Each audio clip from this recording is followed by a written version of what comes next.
Now that's what I call talent. Adam Curry, John C. Dvorak. It's Thursday, November 7th, 2019. This is your award-winning Gitmo Nation Media Assassination episode 1188. This is No Agenda.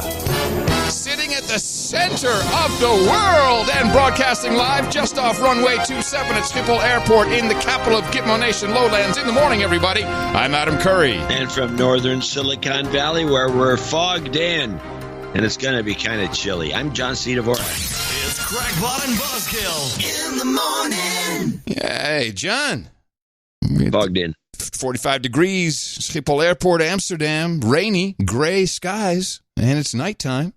And They said it was nice. No, I didn't say that. I said it's horrible. It's gray. She said it was nice. When did I say that? When I first hooked up you said what's the weather? A minute ago. Yeah, you said what's the for weather? The show. And I said gray, and you heard nice. I thought you said great. And, it certainly wasn't nice. No, you said great. I said gray. Well, you left out the T. Well, you dropped your T like a millennial, and I just thought you said meant great. That's on the schedule to be discussed. It's gray. We will be discussing that on the show today. It's gray. It's gray. However, for a brief moment yesterday, Schiphol, my temporary home, was the center of the universe. That news got over here. What? That news got over here. Yeah, I know. I'm totally timing my clips, and you just jumped right in. I'll try again so we can edit it later.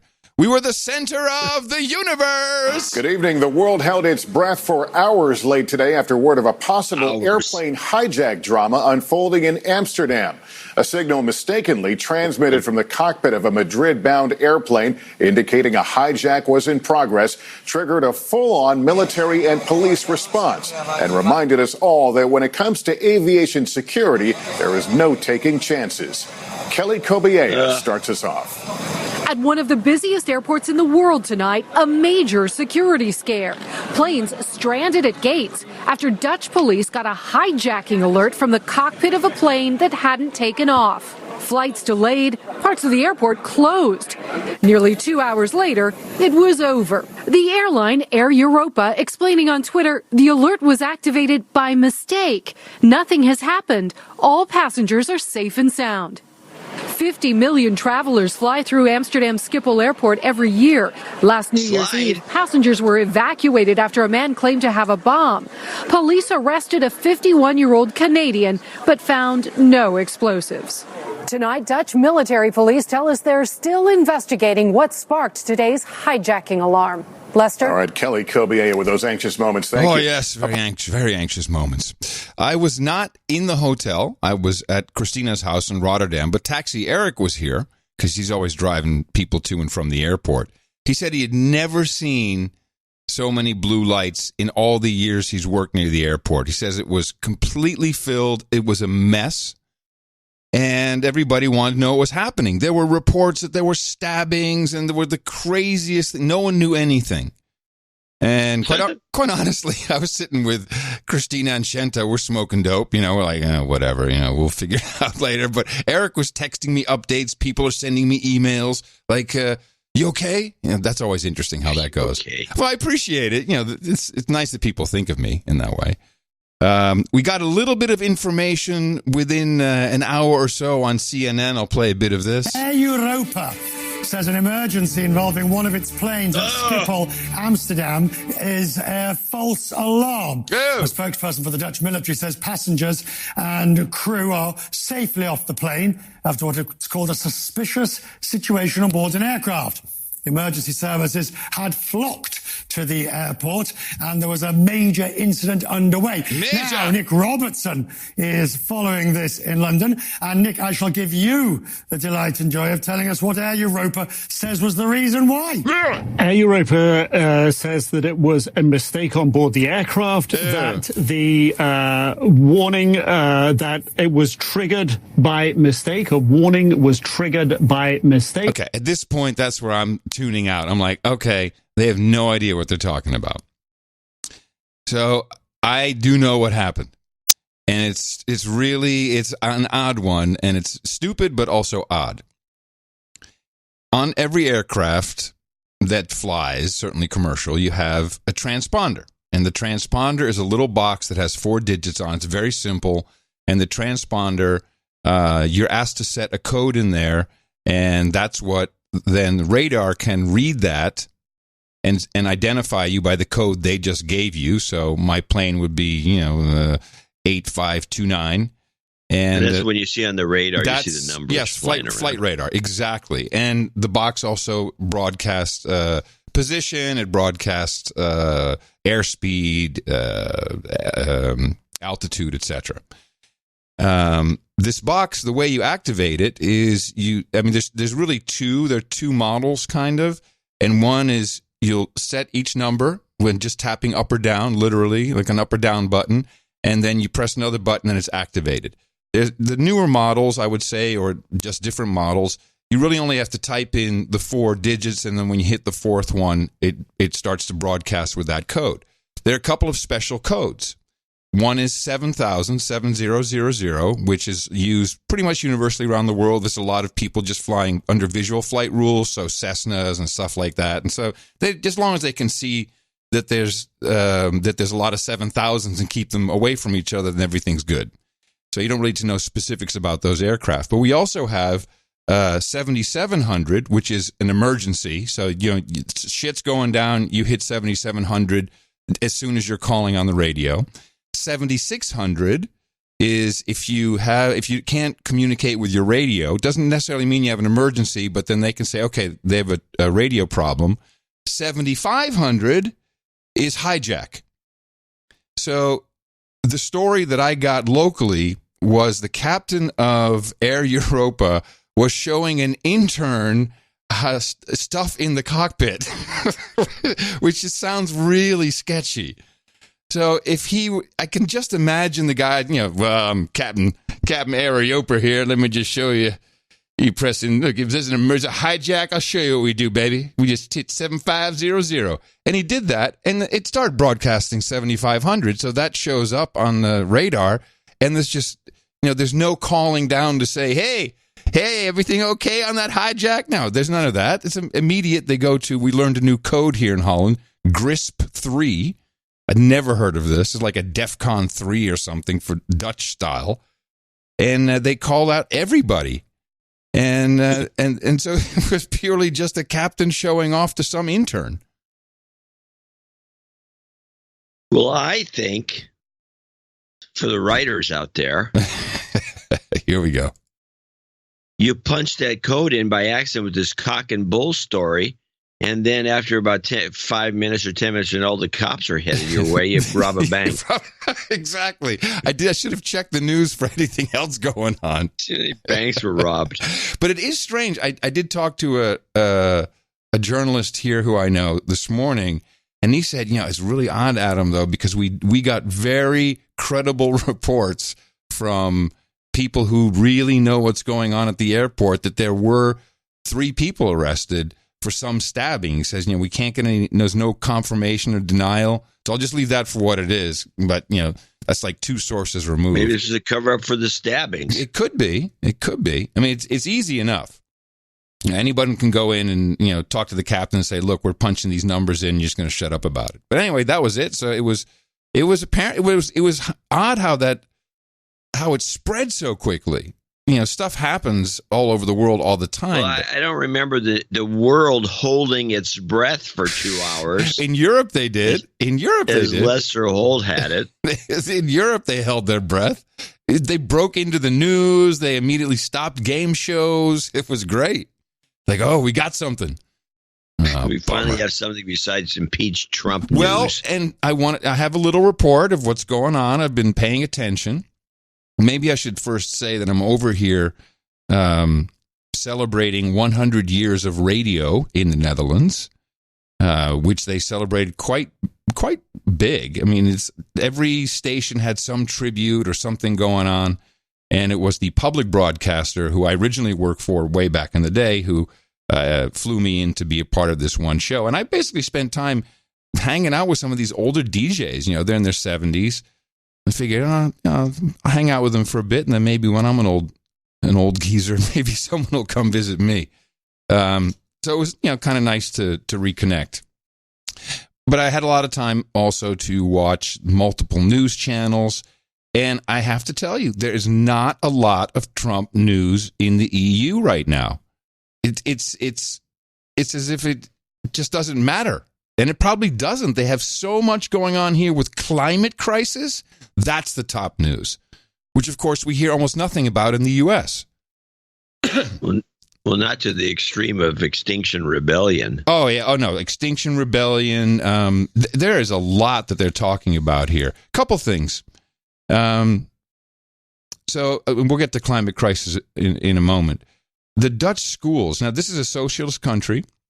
It's a democracy with a monarchy, and they're socialist. It's a fantastic combination. The result is that it's really nothing works. And that's the big three. It really is. And I was watching a talk show last night, and the teachers are rarely satisfied, but they are. There's a shortage right now of 6,600 teachers. People just don't want to go into the profession anymore. And when you heard these teachers talking about what the profession is these days, can't blame people.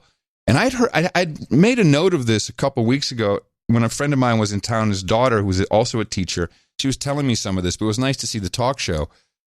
These schools are like computerized zombie factories.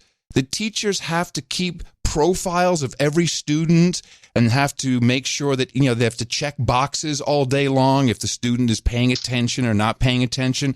They say there's so much work that they have to do administratively just to make sure the kids are okay. And of course, there's kids who are slower at learning are forced to be in the same classroom as the kids who are on a normal curriculum. And so teachers have to split their time. It's a mess. It's trying to make everybody happy at the same time, and all this spying basically on the kids.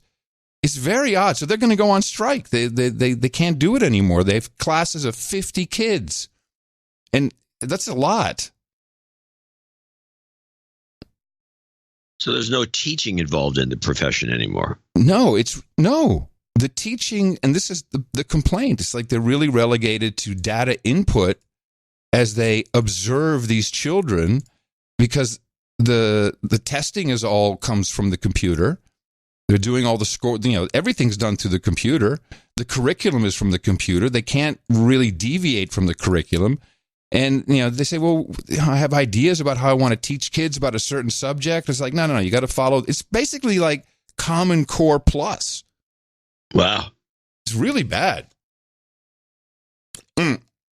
So healthcare, which, as you know, is kind of a version of Obamacare here, where everything is socialized. It is a giant Medicare, but you still get your insurance for very cheaply. I think it's 135 euros for per person. So really quite cheap on a monthly basis. Per person per what? Per month.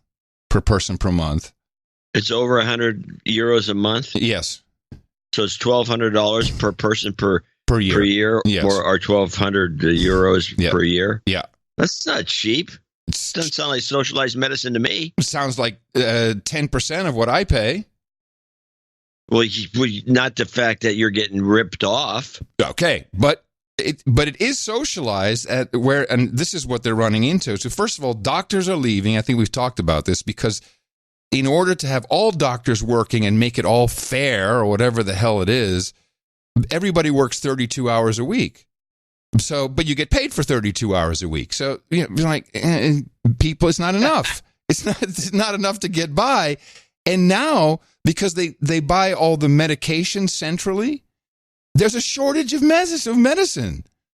There's like a pipeline problem. We never want to order too much in advance. We were negotiating on the contract, and people can't get really simple things like Lipitor and the other the specifically mentioned blood pressure medication. Just really normal stuff over the counter is backlogged, and people can't get it. And they go to the apothecary, and it's like, no, sorry, you come back.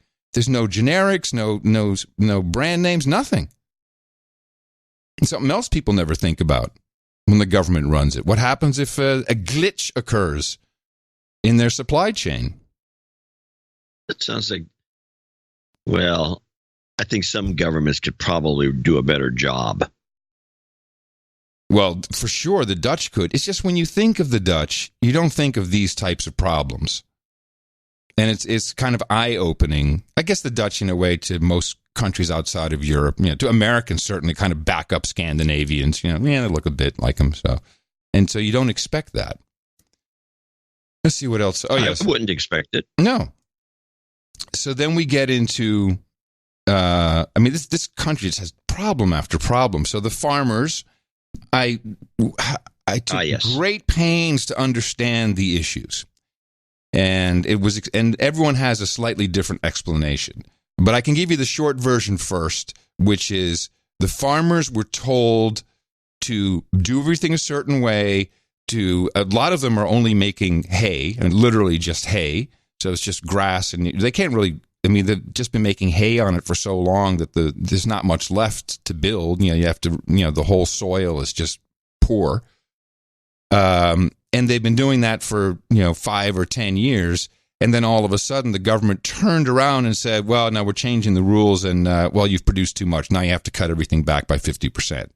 So that's why that's the basis of them being so pissed off. It's like, hey, you told us what to do, and then you turn around, and now you're going to chop everything in half. And that's literally their business gets chopped in half according to the CO2 numbers that they are or not allowed to be producing. Some of the details of that is the way they've measured the CO2, if at all. But lots of farmlands in the Netherlands, you've driven through the country, highways go right through it. So there's a lot of CO2 around these areas because of the highway, not because of the land use. So there's that argument. And then the construction sector, and this is like, it's as if someone in Holland in the government wants to bring the country into recession. They came up with this crazy number of PFAS. Now, PFAS, PFAS, I guess is what we would call hydrofluoride, hydrocarbons, fluoride, carbofluoride, something like that. It's a flugus. That's a flugus. It's like the what's Teflon? What's Teflon made of? It's now that you mention it, flugus. We'll get back to it. Yeah. I'll look it up while you're talking. It's made of flugus. So, so that's in the ground everywhere. Yeah, because the Netherlands, it's industrial waste. In America, when we have industrial waste, we're much smarter about it. We buy it from the factories, and then we turn it into pure fluoride and slap it into our drinking water. In Holland, they don't do that. They just put it into the water. Teflon is polytetrafluoroethylene. Yeah, some of that stuff. PTFE, I guess. Yeah. So, PTFE. So I think normally like 100 micrograms per kilogram is acceptable, and that's pretty much what Germany has. I think that's the number. I know that the difference is in scale, that now the Dutch government said, you really can't do anything if there's 0.1 microgram per kilogram in the ground. And if there is, you can't go digging in it. But apparently there's 0.1 microgram of this stuff everywhere. And so that has halted construction, halted all these permits. And so they're now talking about special payments for people who are out of a job because of this decision they've made. And this sounds whack. Well, the only way I can explain it is with climate change. First of all, it's the only thing you hear about on pretty much what you're hearing about continuously throughout the day. Well, they've sure taken the concept of climate crisis seriously. Well, here's the thing. Ever since the European Union really came to being as an institution that runs the show, the Dutch political class, and I'm sure it's the same for the Germans and the French, etc., they now no longer have this ceiling. You could get to be prime minister, and then what else? Now everybody, they all want to be in Europe. That's where the real power is. And so you could see how they're all lobbying. Remember our guy Frans Timmermans? He was trying to become the new Starfleet commander, and that's they all want to jump off of that springboard of Dutch politics into Europe so they can be the boss there. And so for this reason, they're making all these really, climate conscious decisions, but they're going overboard. For instance, I didn't even realize it, but you cannot operate as a taxi at Schiphol unless you're a battery car. That's why there's all these Teslas. I didn't realize that has been in effect for almost 2 years. So if you have just a regular taxi and it's not electric, you can't even park there and pick up customers. That's one.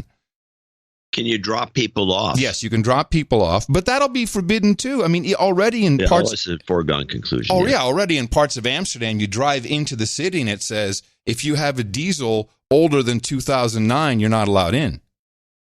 So, and, of course, they scan you and they'll get you immediately if you do it. They are lowering, it's not done yet, but because of this crisis all of a sudden, which really didn't seem to exist except they made up some new numbers and it became a crisis, they're now talking about lowering the speed limit from 130 kilometers per hour to 100. Do you have any idea what this does to a country when you say this kind of stuff? People freak out over that.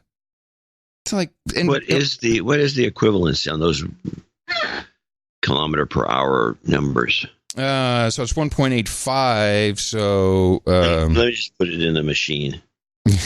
Hey, John, put it in the machine. How much is 130 miles an hour? 80. Kilometers an hour? Yeah, 80. 80. So they want to bring it back to, what is it, 65? I know. I'm going to 100 kilometers putting it an in hour? the machine. 62, I'm guessing. 62, 63, something like that. The machine is very slow. 62.1. There you go. It's slow but accurate. Yes. So they want people to drive at basically 60 miles an hour instead of 80. Yeah. That, with the kind of traffic flows and how long it takes people to get through traffic here anyway, that's a definite social conversation. And now they're talking about bringing back the car-free Sundays, which I remember when in the 70s, they had Sundays where you weren't allowed to drive. It's just the whole country did not drive. It was in the paper today. It was in the paper today. They want to bring it back. Now, here's some other cool numbers. As for the climate emergency. It is. No, it'll stop climate change immediately. John, this is seriously what they're saying. And otherwise, of course, we're all going to die. The number of electric vehicles in the Netherlands per, 1,000 people or whatever the metric is more than double that of any other country in the EU. And for this little country smaller than Rhode Island, 25 of all charging stations in the European Union are in the Netherlands. So they're just doing this. I can only see it as them doing for themselves. Sounds like somebody did a great job. Hello, Elon. of doing some lobbying or creating this nonsense. This is what marketing is really all about, by the way. Well, for people out there who want to know about marketing, this is what marketing's about. Well, I'll tell you, the people are not liking it. They are really not buying it at all. And, we'll see. They're not going to do jack. Well, probably not. But, everyone still is behind the farmers. They all like what the farmers did, and there's massive support for the farmers. So if anyone can do anything, after all, the Dutch government brought in the military. They were so afraid of the farmers coming to The Hague. If anyone's going to do anything, then it might be them. But for now, the Dutch are just docile as ever. I do have, to connect to this, a couple of climate change things that might make sense to just go into for a moment. Well, I'm all game. We have a new report is out. 11,000 scientists worldwide. Yeah, I saw this. Warning of catastrophic threat to humanity. And this is really a fear-mongering rotation item. What we'd really like to see, though, is governments using the indicators that we've reported in our paper. The indicators we put there are quite broad and track all of the different things that are interlinked with climate change. And I think these broad indicators can help governments to paint a picture about how they are dealing with the threat of climate change. We outlined 6 kind of critical key steps that we think are necessary to reducing greenhouse gas emissions. And top of that list is a switch or a move away from fossil fuels to using more renewable energy sources. And also, one thing that really isn't considered in detail when talking about climate change is human population growth. And we need to factor in human population growth when thinking about the policies and government directions in dealing with climate change. I think we're back to eat your babies, because this is the problem. There's too many people. We're back to the population bomb. Yeah, I think we've been back to I think we were at the population bomb the whole time. I don't think we've ever left it, and I think climate change is just another version of it. Well, it seems to be and the guy's still alive, saying the same stuff. Ehrlich. Yeah, it seems to be the message once again. Said, no, shut up, slaves. There's too many of you. And that was what I understood. Useless eaters. Yes, that's what I saw as the main driver of this report is there's too many people. So then we have the protests. Of course, Extinction Rebellion is reasonably well known here. They have some things going on in the Netherlands. Of course, the UK is where it's really taking place. But we do have a group in the United States who is affiliated, trying to really get some attention for this. And this is the Fire Drill Fridays, which I think I mentioned on the previous show. No. I did. Jane Fonda is a member of Fire Drill Fridays. And they now... You talked about her. Yes, and now they send out media alerts. And I have a media alert here from... this is what you do. You have a... Can you buy these lists, or is there a central place that you can pay to send your media alert to, John? Yeah. There's about 3 or 4 of them. What does a lot of companies will do it. What does that cost? Is that expensive to put out a media advisory? No, it's not. It's not expensive at all. It's pretty cheap. So here's what it came in for Fire Drill Friday. Media advisory for action. On November 8th, Jane Fonda will risk arrest for civil disobedience. Yes. Yeah. She sounds like they're trying to make her sound like Houdini. Exactly. She's so brave. She'll risk her. And this is so, I think I said the last time, I really like Jane Fonda. This is so hard for me to see her doing it. But she went on The View to talk about this. And I just had to share this clip. Just see, she's all in on we're all going to die. And then at the end, something interesting happens, which I think will take us into another topic. But are you trying to tell the next generation coming up, go as far as you can, break the law, get arrested, do what you need to do? Well, I am following what the young people are doing. I'm not telling them. They're inspiring me, not just Greta Thunberg. The Swedish... Greta Doomberg. This is Greta Doomberg. This is the best one ever. And they're inspiring me, not just Greta Thunberg. I think it should be, was it Doomberg? Greta Doomberg? Doomberg. And they're inspiring me, not just Greta Thunberg. No, it's Doomberg. There we go. That's what she's... Greta Doomberg. Yeah, that's what we're using. Greta Doomberg. I'm not telling them. They're inspiring me, not just Greta Thunberg. The Swedish student, but the Sunrise Movement, the Extinction Movement. All these young people who are leaving school to protest their future that we're taking from them. And they're a huge inspiration to me. Seeing these young people carrying the burden of protesting the fossil fuel industry, I say, no. We've got to get out there and join them. And so but is there a way to do it without breaking the law? You think of all the peaceful protests that have led to change. I worry about living in an uncivil society. No, I agree with you. But you know something? Climate activists have been doing this for 40 years. We've been writing articles and we've been giving speeches. We've been putting the facts. Same. Say what? She says, this climate activists have been doing this for 40 years, and the climate has not changed. Exactly. 40 years. We've been writing articles, and we've been giving speeches. We've been putting the facts out to the American public and politicians, and we've marched and we've rallied peacefully. And here it comes. The fossil fuel industry is doing more and more and more to harm us and our environment and our young people's futures. And so we have to up the ante and engage in civil disobedience, which means risking getting arrested. And because it's going to require more and more and more and more people like all of you in the streets demanding, even the scientists. And, you know, scientists are kind of nerdy and neutral, but even the scientists, the climate scientists are. Do you hear what I hear? What did I know? What? Listen carefully. Even the scientists. And, you know, scientists are kind of nerdy and neutral, but... Is she saying scientists or is she saying scientists? I think she's saying... I'm not hearing this, so you got to play it a couple more times. She's saying scientists. Scientists. And, you know, scientists are kind of nerdy and neutral, but even the scientists... Scientists. John, she's been infected. Jane Fonda Maybe it's has... a sign of something. Scientist. She's been infected with the tea drop thing.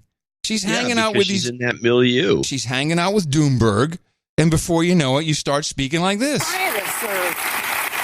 Scientists are kind of nerdy and neutral, but even the scientists, the climate scientists, are saying we're not going to be able to turn it around. We have 11 years to avoid catastrophe. 11 years, and we can't do it unless people mobilize by the millions in the streets, folks out there. We only have 11 years. 11 years. Yeah. They've been doing this for 40 years. we only have 11 left. But to hear Jane Fonda start to drop her T's, scientists, it's important. Well, this was the most responded to topic from the last show. Yes, we had a lot of people. I do have one clip to add to that. I want to play this clip. Tell me if you can figure out the what might be happening here. I think I cheated a little bit. Mm-hmm. Let me find the clip. I just grab my clip list here. And of course, I can't find anything. Very slick. Oh yeah. I'm pulling a U. Well, you build up the clip, and then the next thing you know, you don't find it, you don't have it. No build up. No build up here, ladies and gentlemen. No build up. Don't do build ups. Oh, brother. No. Don't tell me you forgot it. No, I just don't see. I don't think I forgot it. Oh, okay. Well, go on with your story. Oh, well, you keep looking at your clip list. Maybe it'll show up. Well, there was some more vocal fry that I identified, and then I would like to share a couple pieces of feedback. Some pieces of feedback. Let me guess. Was it Unplugged? Yeah. I knew it. That's the one I had queued up. I guessed it right. Does it need a setup? Well, this is the podcast called Unplugged, and they're pretty much like use a lot of no agenda themes, but they're a little more, I'd say, less serious, generally speaking, and there's a lot of tea dropping from both the female and the male. They're kind of flirty with each other, but they drop teas all over the place. But I'm going to see if you can spot this one. If you think about this for a second, though, if we thought this about, let's say Clinton won, God forbid, and we thought that about how she was elected, wouldn't you understand their outrage? Like, wouldn't we be equally as outraged if we had lost the election and we had been told over and over again or been misled to believe that it was because Clinton was working with Russia and Russia hacked the voting machines to change the vote totals? Oh, absolutely. But this is why I say all the time, this is hand in glove. This is why psychological warfare was important. Wow. That was a long setup. Very important. Exactly. So this is rampant. I have one more clip to play, which is both a millennial speak and a vocal fry and a tea drop. It's like the triple threat. This was the new meme, which came from, I forget which actress it came from.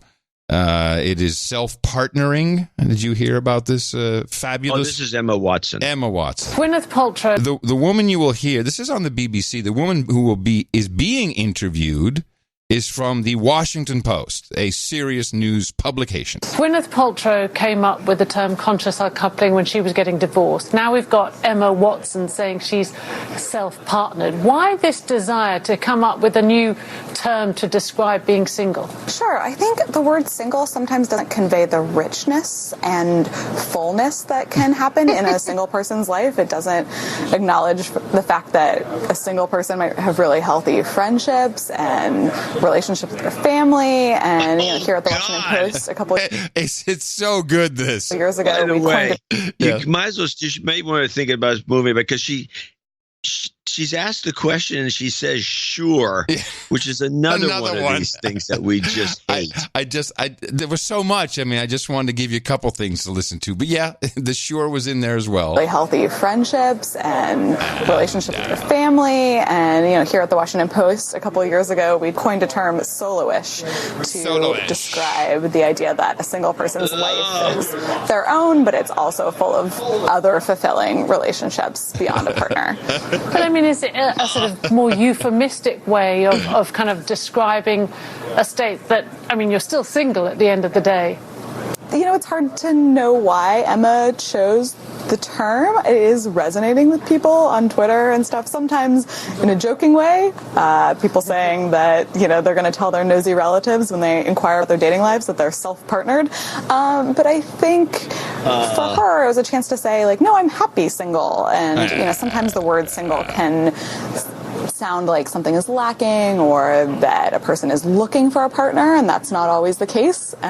So plenty of single people are happy that way, and self-partnered might be a good way to describe that. So that was a combo. She's a hummer. She Hummer. Keeps all the wishes. It's like one. She never stops making noise, and she keeps going for. And then she said, Twitter and stuff. Yes, and stuff. What does that mean? Stuff, man. Yeah, they're going to read about it on Twitter and stuff. Yeah, that's the Washington Post for you. So we had this conversation about this tea dropping, and a lot of people wrote in, and here's what bothered me: is we had only just gone through this phase of being excoriated a few years ago. The people saying, I remember that it was kind of like, oh, that's a misogynist, or remember that, John, was just a brief moment where people were pushing back on it, and then it kind of went away, got pushed away, and no one talked about it. So I was very surprised when we were called out for being racist and misogynist, because that's pretty much what the linguist professor said. And I wanted to play a report that I think we might have played from 2013, so only 6 years ago, not that long ago. And this is not a podcast. This is CBS This Morning. It's mainstream television. This is how they dealt with it 6 years ago. Pretty much the same thing we got excoriated for just 4 days ago. America's young women are running out of oxygen. What else could explain why so many of them sound like this? So cute. So cute. Which is kind of like my, motto. Kim and Chloe just don't get it. Believe it or not, there's a scientific term for the way a Kardashian speaks, and it's vocal fry. It's a low, creaky vibration produced by a fluttering of the vocal cords. Speech pathologists call it a disorder that verges on vocal abuse, and here's what it looks like. Call it a quirk, a trend, or an epidemic. Vocal fry is everywhere. I'm not staying here tonight. The only reason why I'm going is just to network. A recent study of women in college found that 2/3 of them use this glottalization, which explains why the fry is a sizzling topic in the New York Times. On morning TV, it sounds something like this. Even for an NPR host. It's annoying. I mean, it's really annoying. When I was a tween in the early 80s, the Valley Girl was born. She brought us like and uptalk. And there's been like a general cultural agreement that like that kind of speech leaves the user sounding airheady and unprofessional.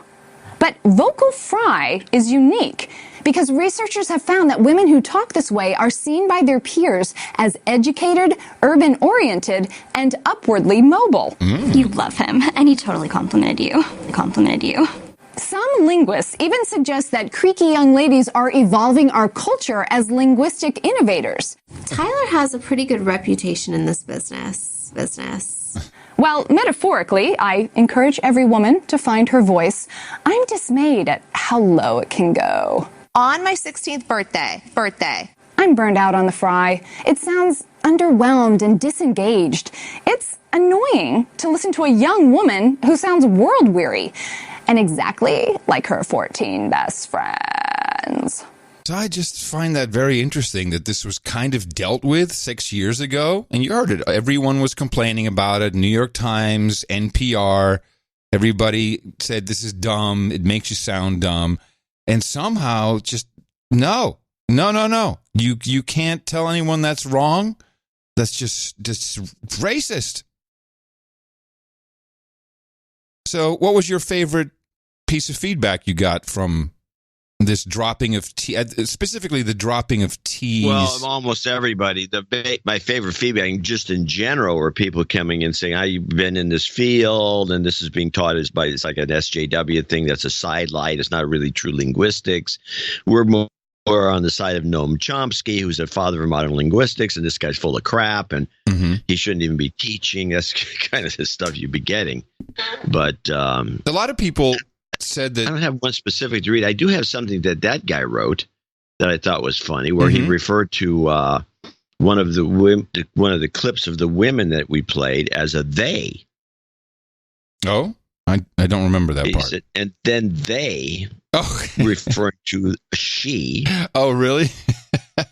Yeah, it's in one of his notes. I missed that but one. He That's says funny. They instead of she when it's a woman, and we would normally go along with the program that if a woman's talking, the woman is a she, not a they, and then to assume they're a they makes this. I mean, to say they without somebody telling you their personal pronoun is a violation. Is very presumptuous. Yes, it's a violation of all terms and conditions.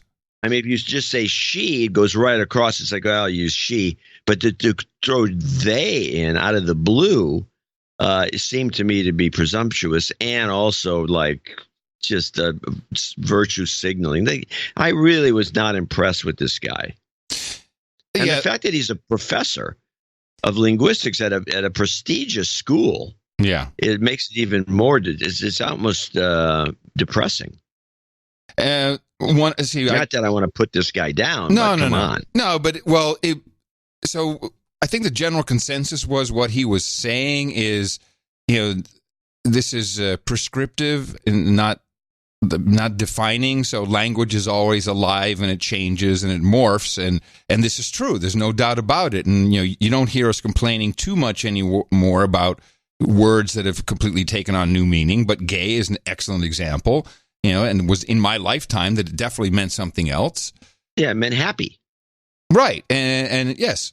And so, but it's okay. So we go along with a lot of things, but language changes not because someone says, this is how we're doing it. Shut up, old white men. Because that's the message I got was. It was the message. It's like, language changes and you're in the way. No, that's not the deal. It's like the older generation. It's not the way it works. No, the older generation gets to grouse about it and push back. In fact, the older generation is part of the reason some of these things never change. Yes, it's our duty, our civic duty.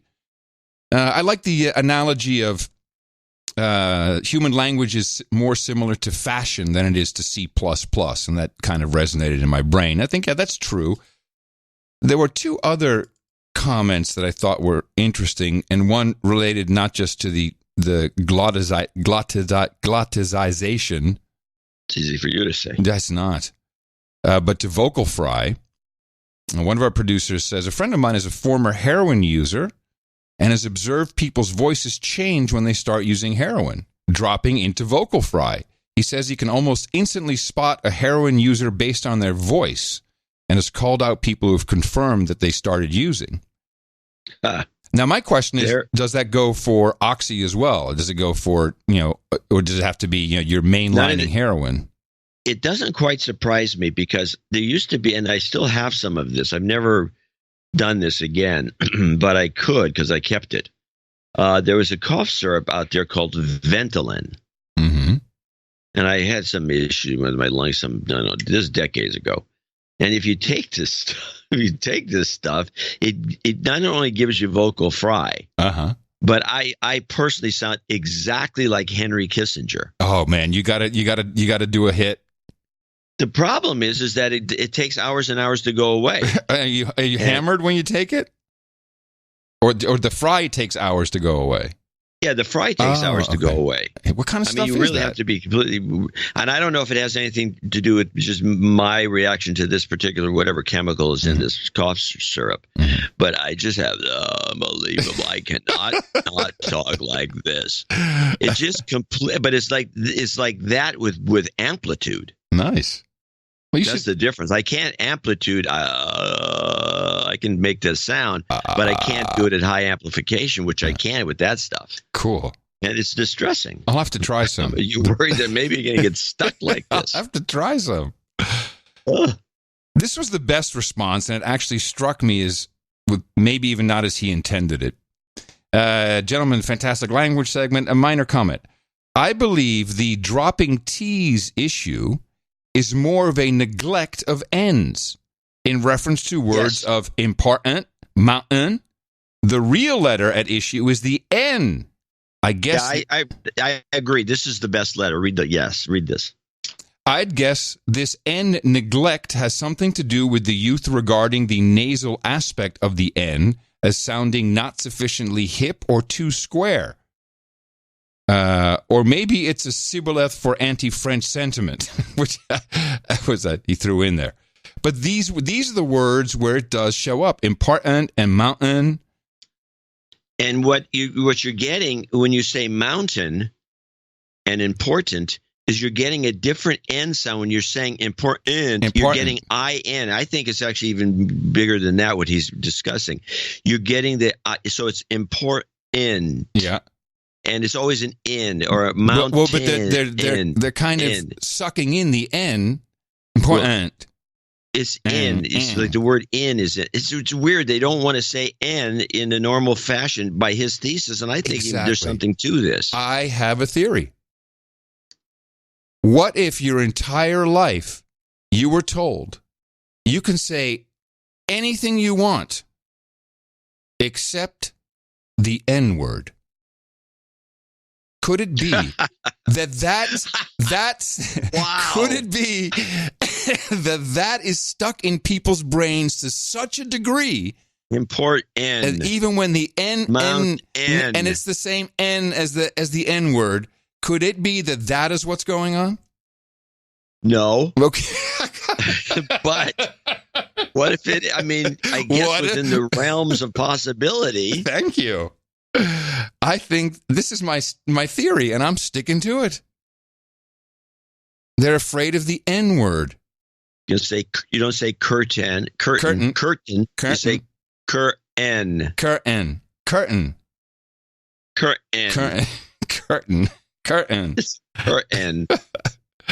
It's a mystery, is what it is. It's a dang mystery. Well, I was thinking about a few, like the word important.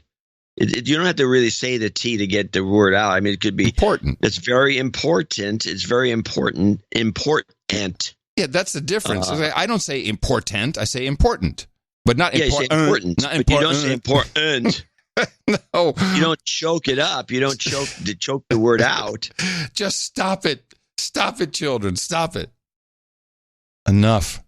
This needs more discussion, obviously. Yeah. Well. Because we've been talking about, since you found that old clip, thank you. Mm-hmm. We've been talking about, obviously, for at least 3 or 4 years. Yeah. Well. And I noticed I got some vocal fry on my voice. You do. You do.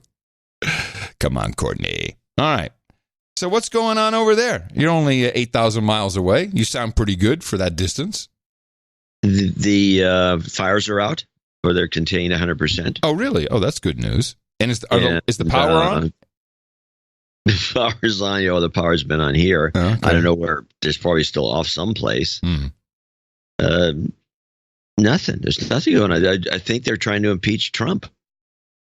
Yeah, I have not missed seeing that 24/7, and it's really been so nice. I mean, of course, you're looking at other death and destruction. We're all going to die, but at least it's not impeach Trump. It's refreshing. Some other shit is going on in the world.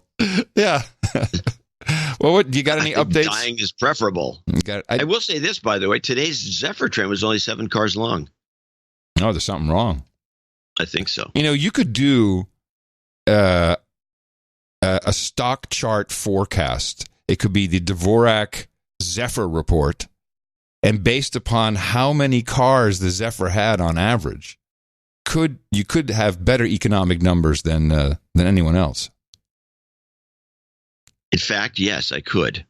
So I don't like 7. That's low. 7 is low. 7 is low. It's the lowest I've ever seen. Low count.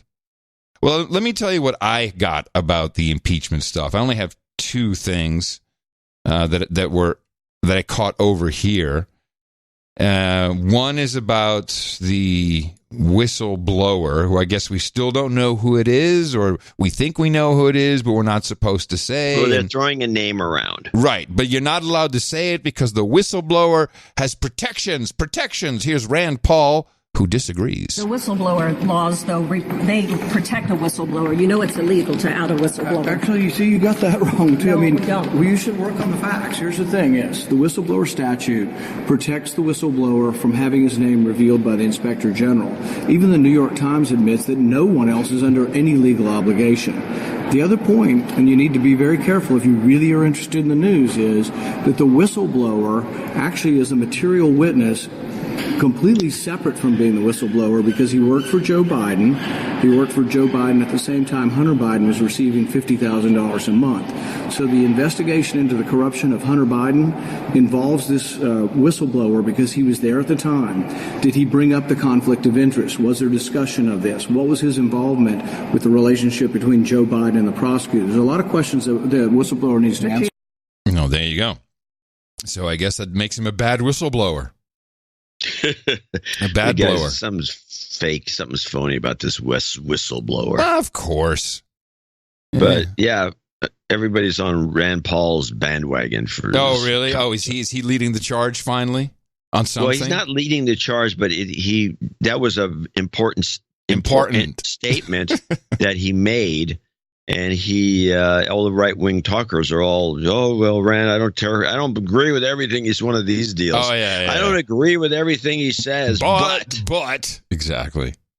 What's going to happen is we're going to keep doing important, and, it's going to become language, and then people are going to hate us. Should be careful. They're going to hate us anyway. Samantha Powers spoke up, why does she even need to be heard? She rose did she come out of her coffin and speak? She sounds like she came out of the coffin. She sounds like a dude. Do you think that Republicans, and many of them would say a quid pro quo, does not actually reach the bar for impeachment of high crimes and misdemeanors? I think what you see from Republicans is a kind of nervousness, acute nervousness about the facts of what Trump did. Tell me, if you don't close your eyes, that doesn't sound like a dude, kind of like Stephanopoulos height, Well, doesn't it sound a little like Jane Fonda, too?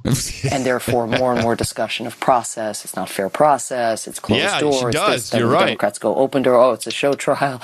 And so they're really, I think, trying to change the conversation. I mean, he went and asked. Notice she says, they've been trying to change the conversation. You know the old Dutch proverb, en wat je zegt bij jezelf met je kop door de helft, which means she may be accusing people of what she is about to do herself. And so they're really, I think, trying to change the conversation. I mean, he went and asked a foreign government to not dig up dirt, make up dirt in order to... This is new. Did he ask them...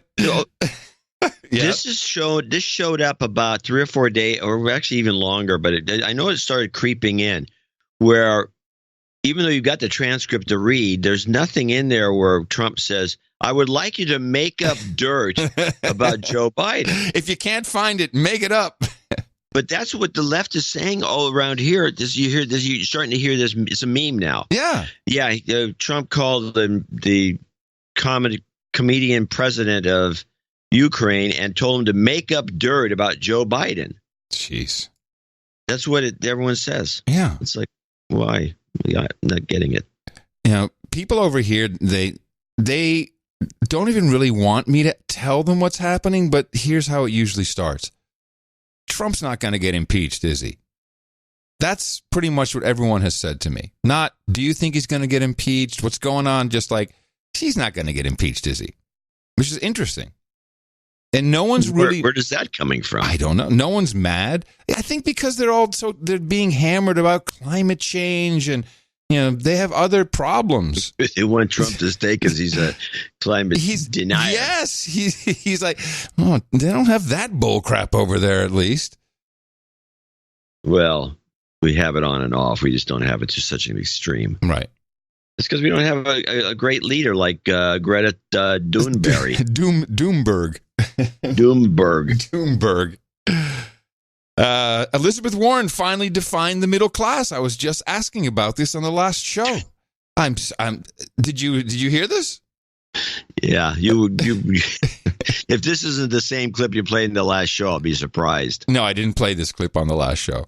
No. Okay. No, this is a new clip. It's a shorty, but she's asked to define the middle class because she promised costs will not go up for the middle class. Now, did we arrive at a number at the bracket? I think this reporter even asked for the bracket.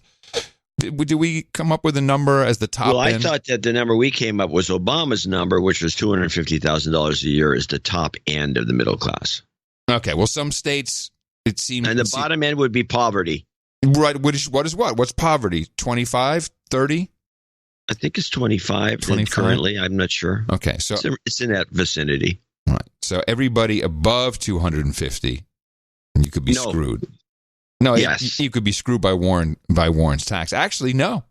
You don't have to be worried at all. Senator, when you say you want to raise middle-class taxes, what is the income bracket that you use to define?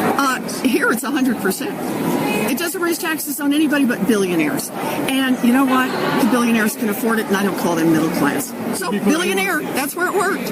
Anyone under $1 billion, that worth? That's right. It's not paying a penny more. That's exactly right. Anyone under $1 billion pays not a penny more. You heard it there. That's your middle class, is under $1 billion. Well, I think this is similar to the clip you played. No. Now, well, I don't know what that clip is then. But, yeah, she made this comment. This guy went around and, it's bullshit. She never specifically said the middle class was anyone who makes under $1 billion. No, she just said it now, though. She didn't really say that. He's asking her who's going to get taxed. No, he says, what is the middle class? What's the bracket? Well, but she didn't answer the question. If a politician, I'm going to have to say something here. We know that politicians don't answer the question. So we can't really, and so she's answering some question that wasn't asked. She's asking who's going to get taxed, and he asked who's the middle class, and she didn't answer the question. I don't see that you can accuse her of saying this when she did her normal avoidance behavior of not answering the question and then sticking her with an answer. I think is unfair. I think you're being unfair to Betsy. That was her normal name. Betsy. I did a bunch of research on her. Betsy? And, really? With the new name, Betsy. So Betsy was her name. I researched her because I was saying, I saw a picture of her. Here's what I thought.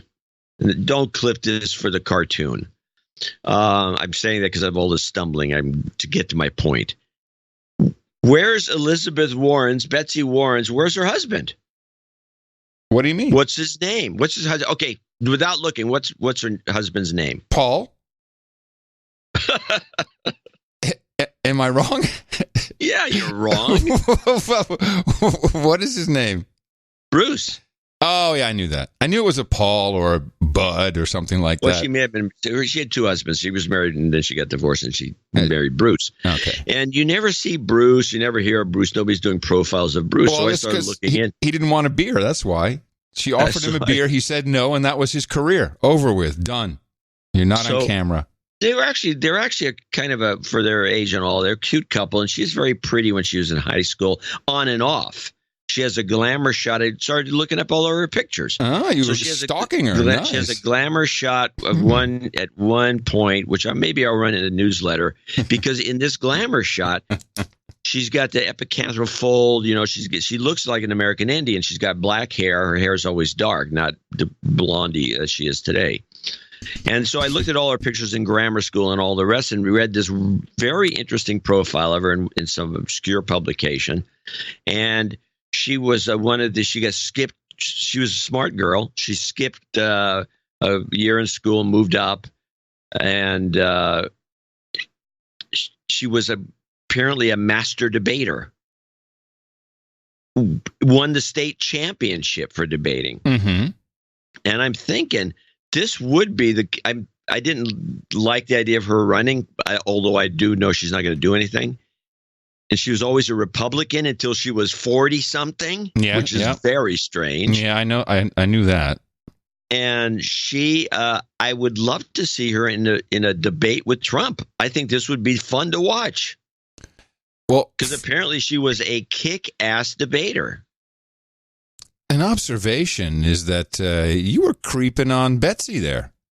Betsy. You were creeping on Betsy. Doing due diligence. Oh, yes. Okay, due diligence. Now, you know what? A little defensive about her. She was very cute. I mean, everybody heard it. I'm not the only one who heard this. Yeah. Okay. All right. Well, I respect your analysis. Bill Gates disagrees with you. You historically actually have been in favor of a wealth tax, I think. Of a high estate tax. Of a high estate tax. Yeah. So there is now on the table, Elizabeth Warren has a true wealth tax on the table, 6% for billionaires. It would cost you, I believe, close to $6 billion annually if you had to pay it on top of what you already pay. What do you think of all of this? So I've paid over $10 billion in taxes. I paid more than anyone in taxes. But I'm glad to have paid, if I'd had to pay $20 billion, it's fine. But when you say I should pay $100 billion, okay, then I'm starting to do a little math about what I have left over. Sorry. I'm just kidding. You really want the incentive system to be there, and you can go a long ways without threatening that. Have you ever talked to Elizabeth Warren about any of this before? Would you? Would you want to?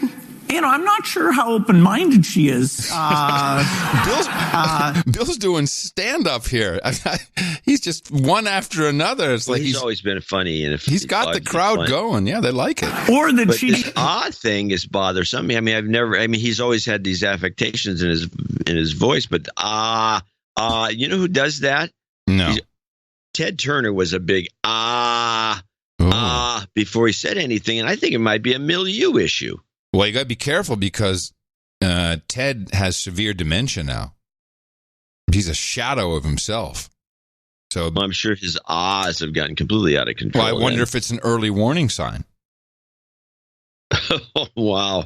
You're on a roll today. Yeah, I am. I'm not sure how open-minded she is. Or that she'd it's a nerd fry. It's a nerd vocal fry. Even be willing to sit down with somebody, who has large amounts of money. Okay, so let me make it complicated for you. You have been, politely say, public about your misgivings about our current president. If Elizabeth Warren were the other candidate, what would you do? I'm not going to, make political declarations, but I do think no matter what policy somebody has in mind, a professional approach is even, as much as I disagree with some of the policy things that are out there, I do think a professional approach to the office. Whoever I decide would have the more professional approach in the current situation probably is the thing that I'll weigh the most. Mm-hmm. And, I hope the more professional candidate is an electable candidate. Okay. Hey, I wonder if it's a tell. Because he's basically there just lying his ass off. because he'd never vote for Trump. He knows that if it was Warren, he'd have to vote for Warren because otherwise he'd be excoriated from the pedo club. Yes. But maybe it's a tell whenever he's going to do a really big lie. Why? And it's different than just the normal which people, I do it, you do a little bit. Yeah. Everybody does it. They say but is not the same as it's not like a seal. Listen to that last one. Approach is even, as much as I disagree with some of the policy things that are out there, I do think a professional approach to the office. Whoever I decide would have the more professional approach in the current situation probably is the thing that I'll weigh the most. And, I hope. It sounded like it sounds like his body is almost saying, this is bullshit. Professional approach in the current situation probably is the thing that I'll weigh the most. And, I hope the more. We got to pay attention to him doing that now. Because I think it's a tell. It might be a tell. He does a lot. Yeah, but that was a good one at the end. The beginning of it, the whole thing, he really did it to an extreme. The end, but I like it where they're different. It's a cool version of Tourette's, maybe. I don't know. It's a nerdy thing. Bill supposedly has Parkinson's. And this is not discussed a lot. But I've seen absolutely zero evidence. I don't see any evidence of that either, at least not yet. This. And this was, I think I first heard about this 4 or 5 years ago. And there's no evidence of it. Yeah. So let's see what's going on. Oh, no, she's around. She's flying around. She's coming back. She still looks like she might swoop in. Did you see Hillary and Chelsea crash the monologue on the James Corden show? Yes, I watched them do their thing. That's where I got the quote from her saying that we've got to get rid of the Electoral College. Oh, was this in the opening? I thought did they do a sit-down interview? Because I didn't see that. Yeah. Oh, I only got when they did stand-up. Did you see this cringe? No, I missed this cringe. Oh, my goodness. I only caught the sit-down. So James Corden's doing his monologue, and then the curtains open behind him. Politicians don't belong on entertainment shows. These shows are for celebrities, not political figures. Now, this was 17 seconds of standing ovation, so I cut it down. Thank you. But people were going nuts. They're just, oh my God, there they are! This is real! She looks great.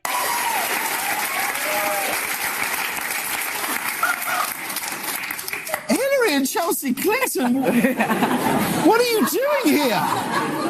Well, what James, an actor. We heard your jokes backstage and felt it was our civic duty to end this humanitarian crisis. Now, so of course, what happened here is, they agreed to come on the show. We're going to do something different, and the writer sat down and they wrote some jokes. And now you're going to see two women delivering jokes. And I'd love to hear your analysis because you feel the punchline coming from 1,000 miles, and still it generates a little chuckle. There's something about it. A lot of structured jokes that you have to give to amateurs. Yes. I am really fed up with all of your Trump jokes every single time. If anyone should be telling Trump jokes, it's me. It's like, that's just pandering to the crowd. You got something to say about Donald Trump trying to get votes for Sean Spicer on Dancing with the Stars? The stage is yours. Go for it. Go and get in.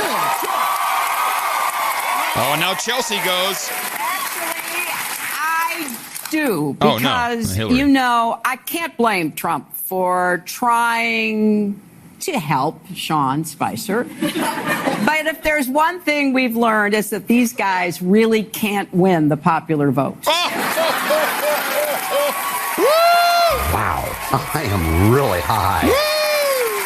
Chelsea, do you want to get in on this? Sure. Former White House spokesman Sean Spicer is now on Dancing with the Stars.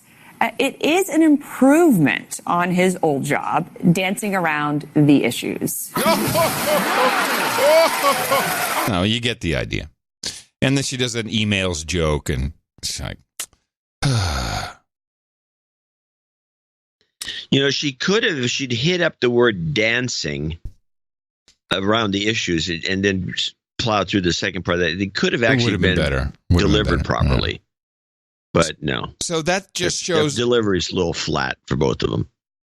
So that appearance shows that she's still in the game, and obviously we're now November 7th, and this is 6 days past our self-imposed deadline of her re-entry. Actually, my self-imposed deadline. You never signed on to that. But this is the kind of guy I am. I'll take the bad with you. That's what I'm saying. Take a bullet for me. Yes, I would. In a heartbeat. Absolutely. I just want to make it clear that I'm the one who's responsible for the first thing. Well, I think for being wrong. No, I think you still have a shot. You have a shot. No, I'm not. I have not thrown in the towel. No, you shouldn't, because I have another clip here. This is everybody's favorite money honey, Maria Bartiromo, and she had a sit-down interview with Steve Bannon, known of the Bannon brothers. And he had the following to say. And Steve, you said in the past you don't think this is going to be the lineup come 2020 on the Democratic side. I think if you look at the Liberty and Justice dinner in Iowa the other night, Joe Biden was totally uninspired, right? And I don't think Mayor Pete got that Obama moment he was looking for. I just don't believe that the centrist, that, particularly the Wall Street crowd in the Democratic Party, are going to sit there and think that they have a coronation for Elizabeth Warren. Elizabeth Warren's policies are so radical. The math doesn't even come close to it. $52 trillion for the health care plan. First off, you have to go this modern monetary theory. You have to totally change the way we've ever thought about finance, the way you thought about money, to even have some concept of the radicalization of what her policies are. Yeah. So I think that Bloomberg and Clinton are still there, as Biden's in fourth in Iowa. He's in second in New Hampshire, I think, dropping to third. He's losing steam everywhere. You think Michael Bloomberg or Hillary Clinton will enter this race? I think that they are the two best representatives of what goes for today, the centrists of the Democratic Party. I believe the centrists, no matter how late, sometime before Iowa or even come in, I don't believe they want to seem like they're disruptors, right? So they don't want to elbow Biden aside, but as the natural gravity falls out in the first two races, South Carolina is what's propping him up right now. And if Mayor Pete does not get the traction, and he did not have an Obama moment the other day, I think that the centrists are going to have a vote, and they're either going to look and say Bloomberg or Clinton are the best shot. Can they beat Donald Trump? No. The only person who can beat Donald Trump is Donald Trump. Donald Trump right now, there's not a candidate out there that can defeat Donald Trump. There you go, straight from the horse's mouth. Curiously, this guy is on the road because he was on a couple of the right-wing talkers, and he's been floating around. He hasn't gotten into the high-profile shows yet. I don't know if that's his thing, if he really even wants to go after that. He seems to be very comfortable with kind of the business press. He does, Bloomberg. He did, some podcasts. I don't know. The guy's smart, so I'm sure he's doing. But do you think he really wants to be like in kind of a mainstream soundbite type program? And this is something we got to talk for half an hour, and that's what he's looking for. Maybe he just wants to talk longer, and he can't do that on a. He doesn't care. Anything up higher. Here's how he's thinking. I don't care as long as the No Agenda boys got some clips to play. That's all that's on his mind. I understand that. And with that, I'd like to thank you for your courage and say in the morning to you, the man who put the C in creeping on Betsy, John C. Dvorak. Well, in the morning to you, Mr. Adam McCurry. In the morning, the boots on the ground, feet in the air, subs in the water, and all the dames and knights out there. In the morning to our trolls in the troll room, which can be found at noagendastream.com. Hey, just hop on over there. You can listen to any show live as it's being produced live. We have a lot of them that go live. It's great. We got great shows live. I'm doing a Trump thing. Great shows. Perfect people. Everything's beautiful over there. NoAgendaStream.com. Oh, yes. And if you're a troll, you'll be welcomed with cookies. No Agenda Stream. NoAgendaStream.com. Then I'd like to offer a big hearty in the morning to Larry Dane, who is I think he's never, let me check. I think we discussed this. I do not believe he is. It was his second submission. And he scored the Album Art Award for episode 1187. The title of that was pre-deceased. And he had the Oxford Dictionary of Current English, as the T was dropping off, English Privilege, the No Agenda original. And it felt good to us, but I believe there was something we wanted to critique. Yes, well, the one that I thought was the best piece was Mike Riley. You said it was too obscure, you weren't going to put up with it.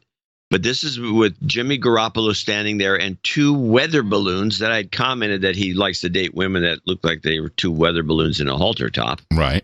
Which you thought was slightly amusing.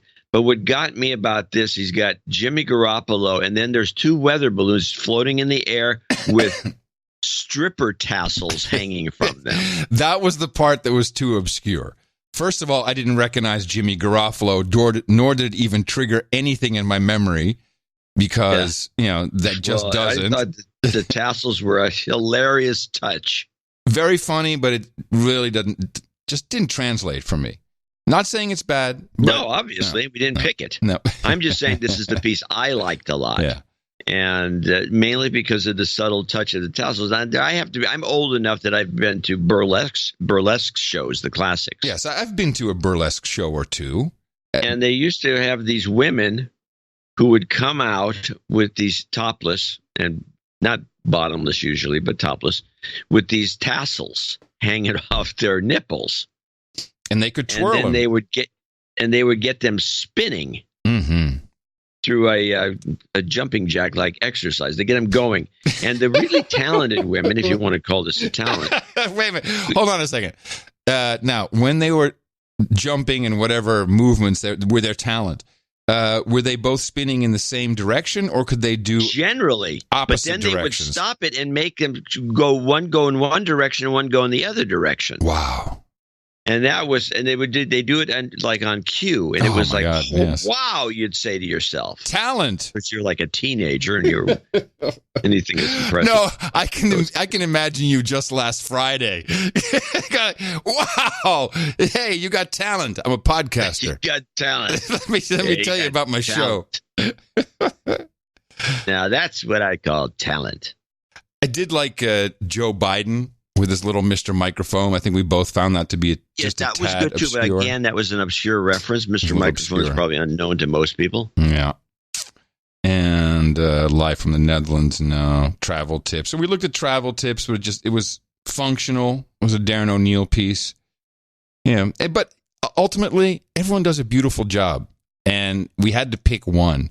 And it's just, it's whatever works for us at that moment. But we really appreciate all the work that everybody puts into. Well, I also picked Comic Strip Bloggers NLEU live from the Netherlands, one for the newsletter, because I thought it fit in with the newsletter. Yes, and of course. And that's what we use the images for. It's not just for the album art. I always use one for the live stream, for announcing.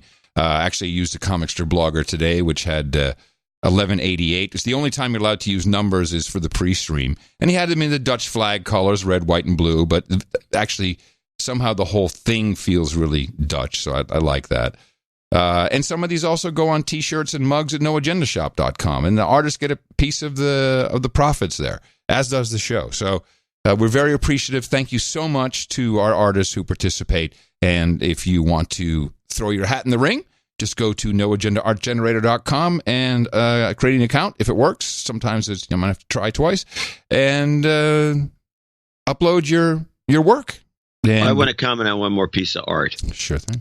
This was from, I think, the previous show, but we didn't do a commentary.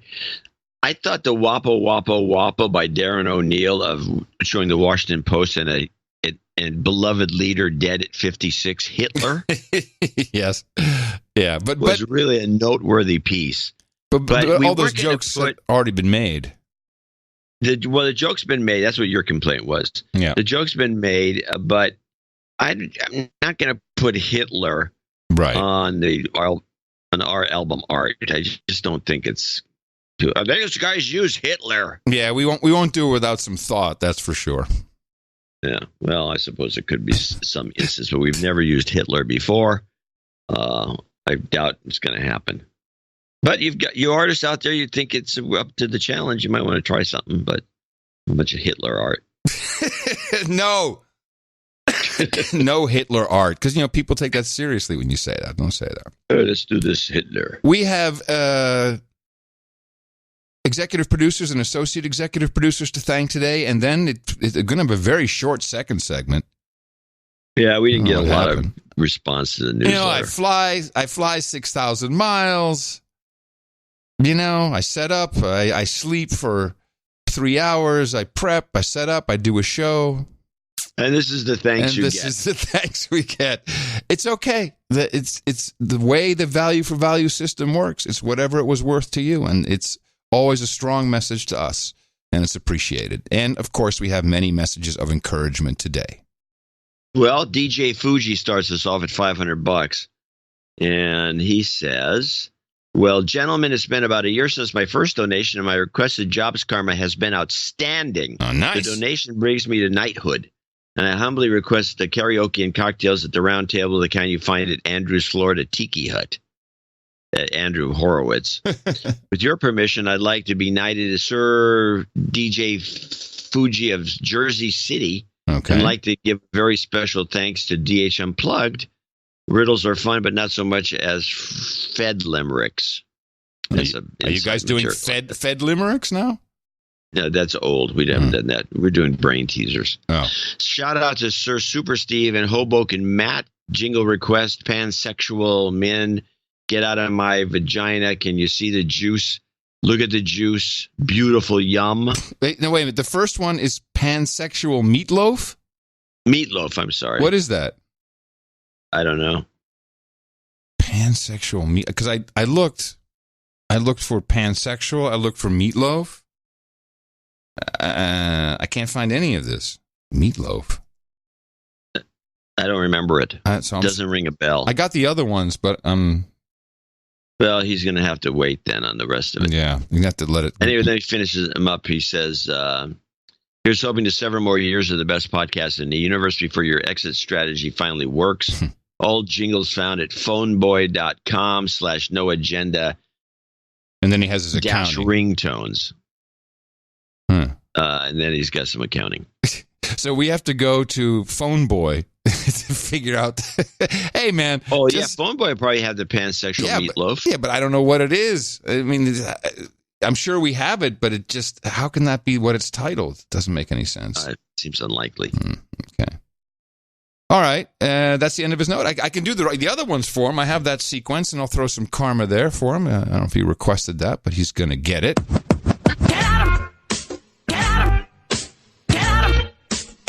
Vagina! Get at him! Get at him! Get at him! My vagina! Oh my gosh! Can you see that juice? Look at that juice. The juice that comes out. My hand is dripping wet here because I have nothing but juice. Beautiful. Yum. You've got karma. Sick. Sick. You people are sick. I forgot that part of it, that guy going on about his hand being covered. People remember the strangest things. Sir, I still tune into, I believe it's not HBO. It's one of those shopping channels trying to catch that guy and that woman. Because I know that they would do this again in similar, because that guy's always dramatic. Yes. He's a big giant guy and he's really dramatic. Yeah. But I have not been able to catch another clip like that for a couple of years now. I gave up. Oh, well. Yeah, fascinating story. No. Sir Dave, Earl of America's Heartland in Saudi Arabia. It's $333. Yes.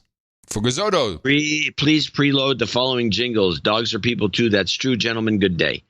Donating today in honor of our beloved mutt, Charles Bartholomew Fugazoto III. Junior. Who passed away a couple of days ago. He's been sick for a while, so we knew he probably wasn't long for this world, but passing was still something of a shock. Dames Melody and Isabella and I are hanging in there, but we would appreciate some service goat karma for our family and all those who have experienced this loss. It was a wonderful 10 years with a very good boy. We're going to miss that mongrel. Thank you for your courage. Sir Dave, Earl of America's Heartland in Saudi Arabia. And we make a lot of jokes about dogs, but if there's one reason I really, really don't want pets anymore is that. I hate it when they die. It's like, and that you remember that so much more than when you got them the first day. Dogs are people too. That's true. You've got karma.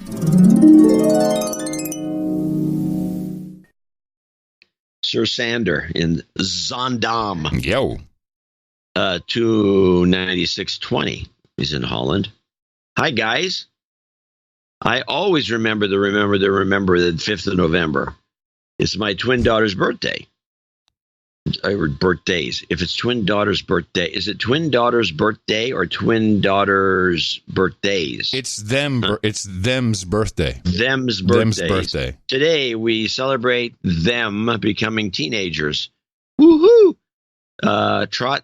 This is a hashtag. Hashtag hash brown trot-evader, trot-surveyor.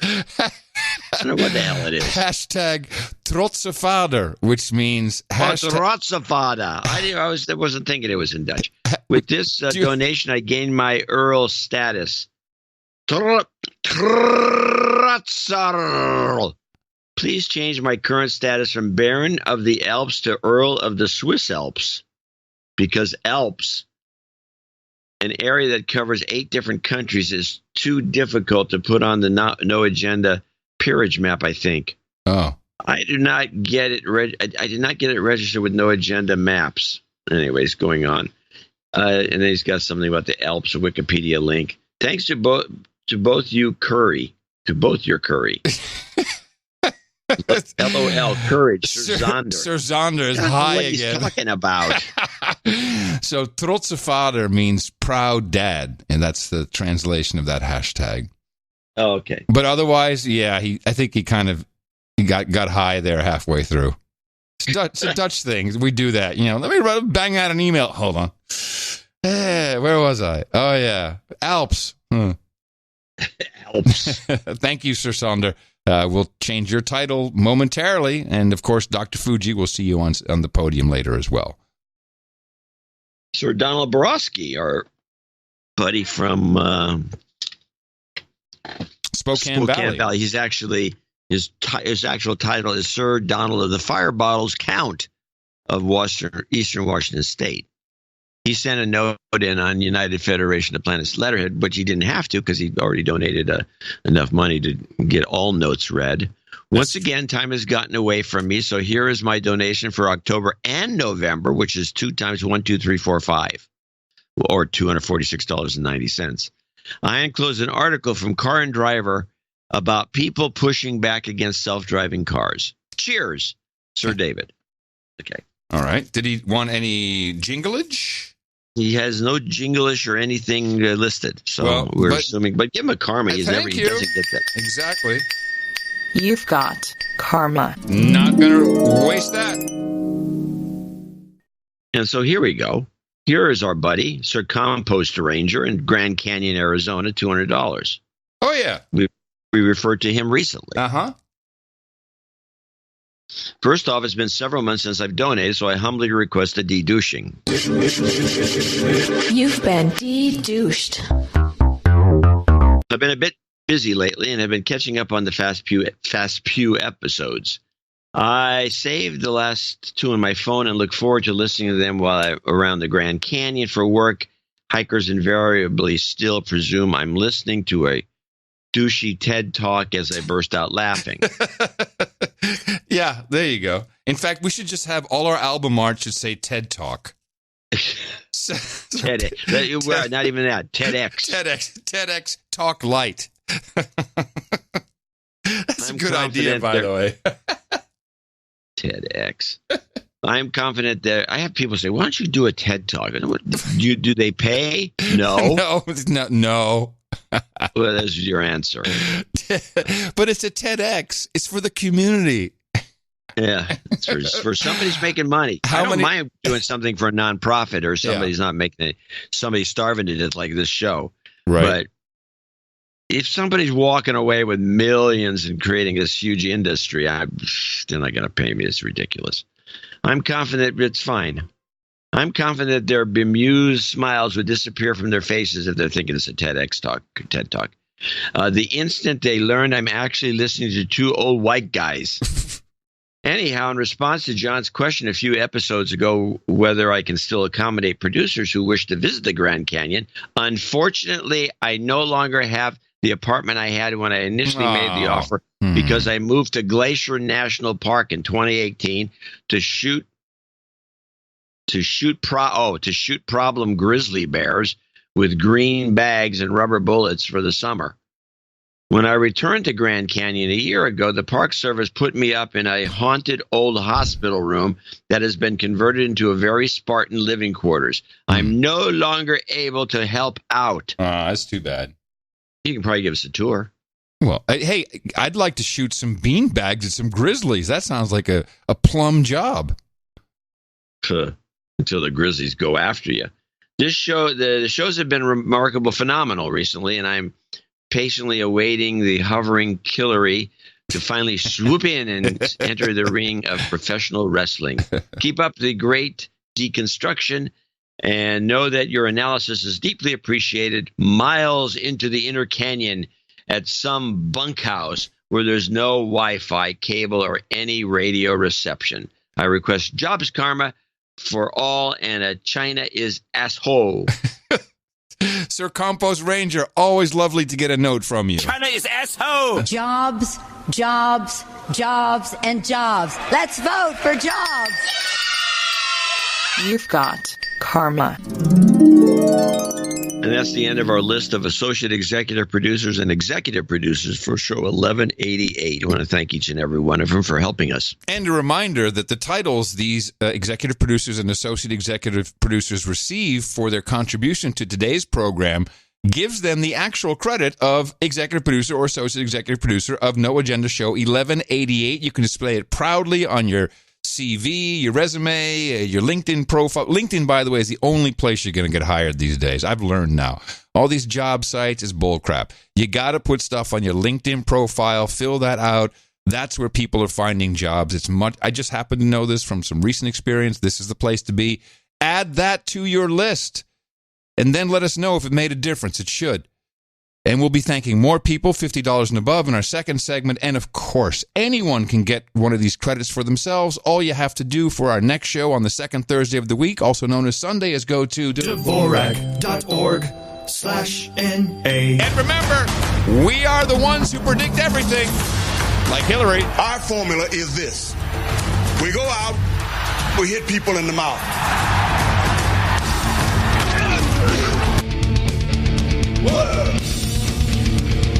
Oh my gosh! Can you see that juice? Just fit it in there. Just got it in the hole. Good shot. Thanks. So I want to play something and take a little side trip here and do a little intellectual. Oh, well, I wanted to play. I picked a bad day to kick drugs. Okay, let's try it.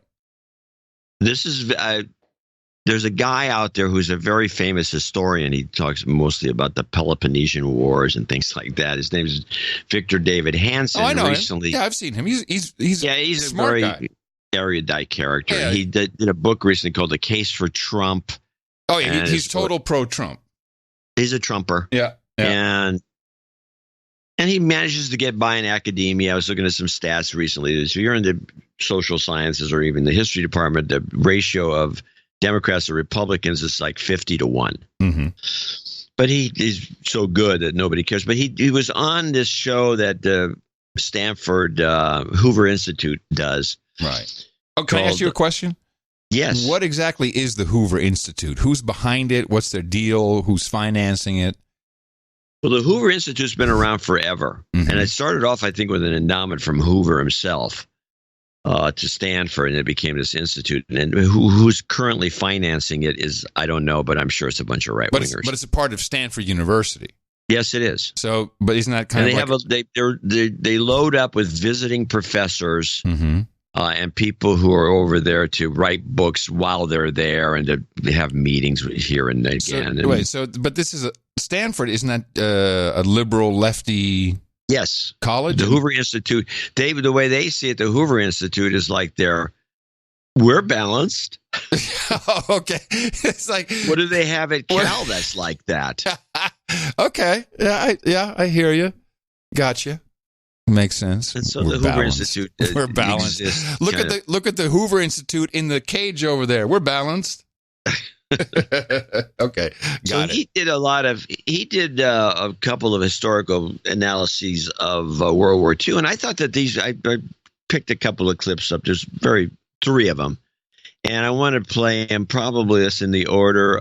Let's start with Victor Hansen on Japan in World War II. Japan was strange because, as I said, they were the most vicious. They killed 17 million people in China, and yet they lost 3 million, quite a lot. We burned down 40% of their urban through the B-29 incendiary raids, Hiroshima and Nagasaki, but we never invaded their land as we had done Italy and Germany, so they had not seen a battle on their own turf. I know they'd been bombed, but when they unilaterally then surrendered, they never quite accepted that the American Marines or Army could get face-to-face with them, and they never came to deal with their past as they do today. And if you don't believe me, they just put their first big carrier. Did you see it? They just launched it. You know what the name of it was? The Kaga. You know what the Kaga was? It was the leading carrier at Pearl Harbor. Huh. And this is recent, this speech he did?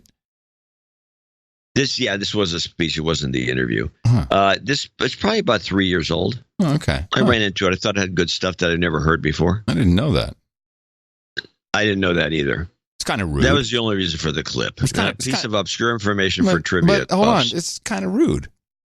You think? Yeah, I mean, how come where's Trump calling him out on this? Well, I think it was during the Obama administration. Oh, that explains it. Okay, got it. Now let's talk about appeasement a little bit. This was good. In 1933, the Oxford Debating Society, in a very famous debate, said, "For king and country I shall not fight." At the same time, they were already trying to violate the tenets of the Versailles Treaty in Germany. Mussolini was already planning to go into Ethiopia. The Japanese had been fighting for 2 years. So there was a sense of appeasement, which is a good word at that time, that you were ready to listen. Soft power, lead from behind, that's what it was. But it meant that they sacrificed their material advantages because the people in it were not willing to fight. In other words, they lost at turns because they were not willing to lose a few thousand soldiers so they wouldn't lose 60 million people in a war.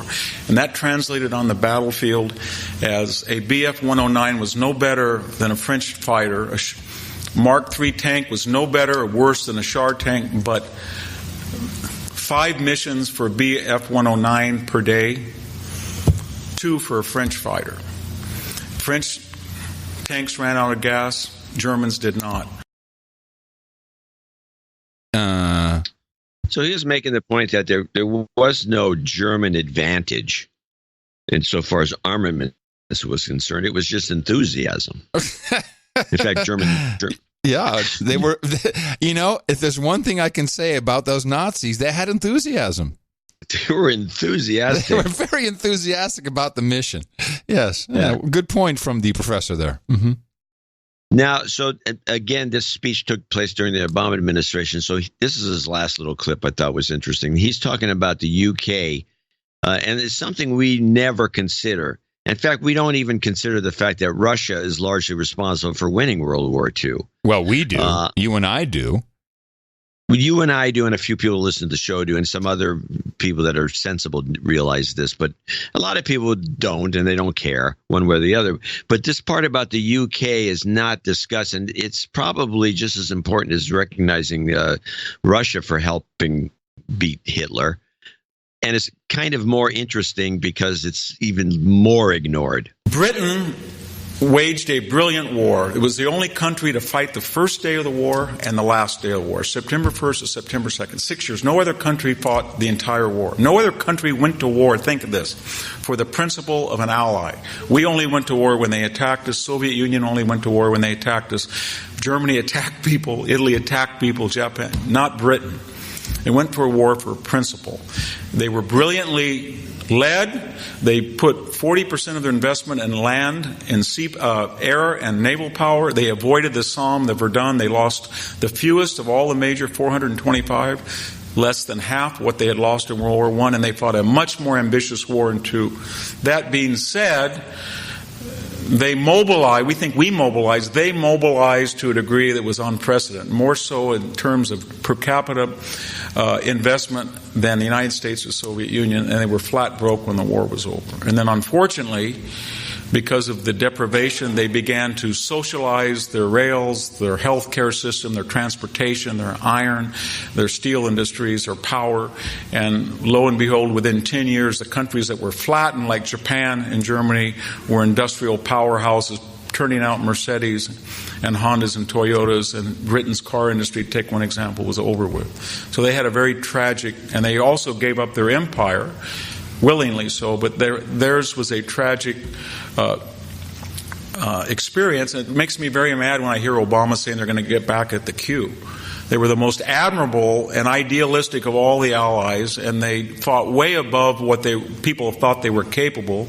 In every single category of munitions, except 1 year of planes, they outproduced the Third Reich that had all of occupied the EU of today under its power. Huh. Well, of course it's true. I mean, even when we had our office in London, it was still in Shoreditch, which was being rebuilt as the hipster place to be, but there were still bombed out buildings there. Yeah. They took it hard. But you know what? They had an enthusiastic guy. They had Churchill. They had a motivational speaker. Yeah. Well, this is what's interesting is Churchill. Both countries had motivated, enthusiastic guys. Yes, well, including Hitler. Kids, might as well make three countries. If you're writing about World War II for a paper at school, you can just say Uncle Adam and Uncle John said, these were really enthusiastic guys.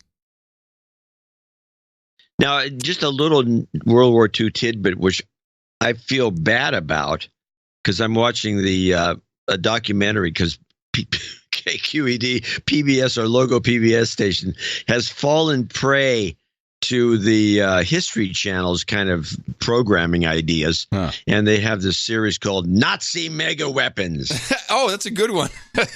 I like that. What, they have like a mile-long cannon and stuff? No, they were talking about the V1 in this case. Okay, all right. They're flying bombs. And the V1 story on Nazi mega weapons is like riveting. It's very interesting. And I did not realize all these years, being a baby boomer, all these years that the V1 attacks on London, when they really started sending the V1s over there, they finally got the thing to work. Yeah. All took place after D-Day. Oh, I didn't know that either. Huh. So I always thought there were just something that was going on, and D-Day saved the day. D-Day was, done. All right, we're good to go. Huh? No. So when after D-Day was well underway, not just the day after, but well underway, that's when they did the attack on London with the V1s. Wow. So that was news to me. That's, I felt like an idiot. They still dig one of those up from time to time here in Holland. They're draining some water. Because they do that a lot, reclaiming some land, and all of a sudden there'll be a V1 will surface unexploded, of course. Stuff like that shows up all the time. There was an interesting thing about this V1 that really got my attention. I'd like to see this machine. I'd like to see.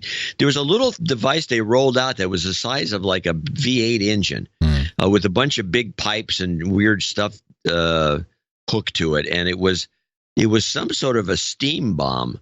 And they would hook this thing to the V1 would be strapped to this rocket launcher device so it would get it going. Mm-hmm. And this thing generated this little device. It was very small. It was moved by. Wait, wasn't that like a ramjet type deal they had going on there? Yeah, but the ramjets are real problematic because you can't make them actually do anything until they're going at high speeds. Oh. It was a ramjet. but they had to get it launched and into the air at high speeds to get it to start really working, and then it took off at like the ramjet it was and flew across the channel. But they had to launch it with something, and they didn't have like rocket launchers or any way to get it to go into any, and they wasn't going to use a spring or anything. They had this little device, and they showed it, and it was like it created a steam bomb.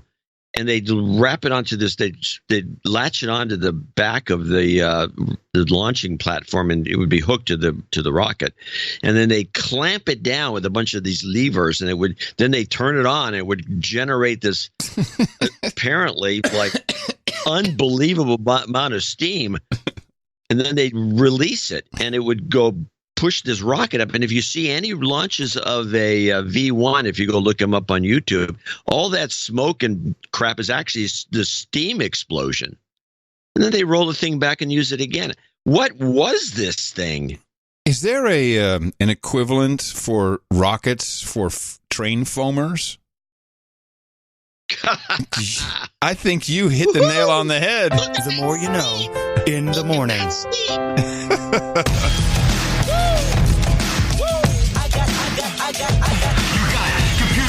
I feel bad for you, son. I got 99 problems, but a glitch ain't one. That's right, everybody. We're looking at glitches, bitches. That's right. Hit me now. Yes, there's been some glitches in the news that I'd like to highlight from time to time because sometimes they affect your life, which unless you're OTG and you're careful with what you rely on for your life, but sometimes it can be a really interesting thing and not necessarily a negative, such as the latest glitch in the Robinhood trading app. So some tricky Robinhood users were able to get extra leverage on the trading app. They did this. And by the way, this audio is what CNBC broadcasts. I didn't have anything to do with that overmodulated crap. Extra leverage on the trading app. They did this through margin trading, which is perfectly common, very legal. A lot of brokerage firms do that. So users are able to put down a small percentage of the trade, and then the brokerage firm acts as the lender. The glitch here, though, was that users overstated the amount of money that they had in their accounts to borrow and were able to sort of cheat the system here. So it was discovered on Reddit. You can think of this similar to a sort of video game hack where users were helping each other out and outlining a step-by-step process so other people could repeat this. They were calling it, like you said, infinite leverage or the infinite money cheat code. One trader was claiming on Reddit that he took a $1 million position with only $4,000 worth of deposits.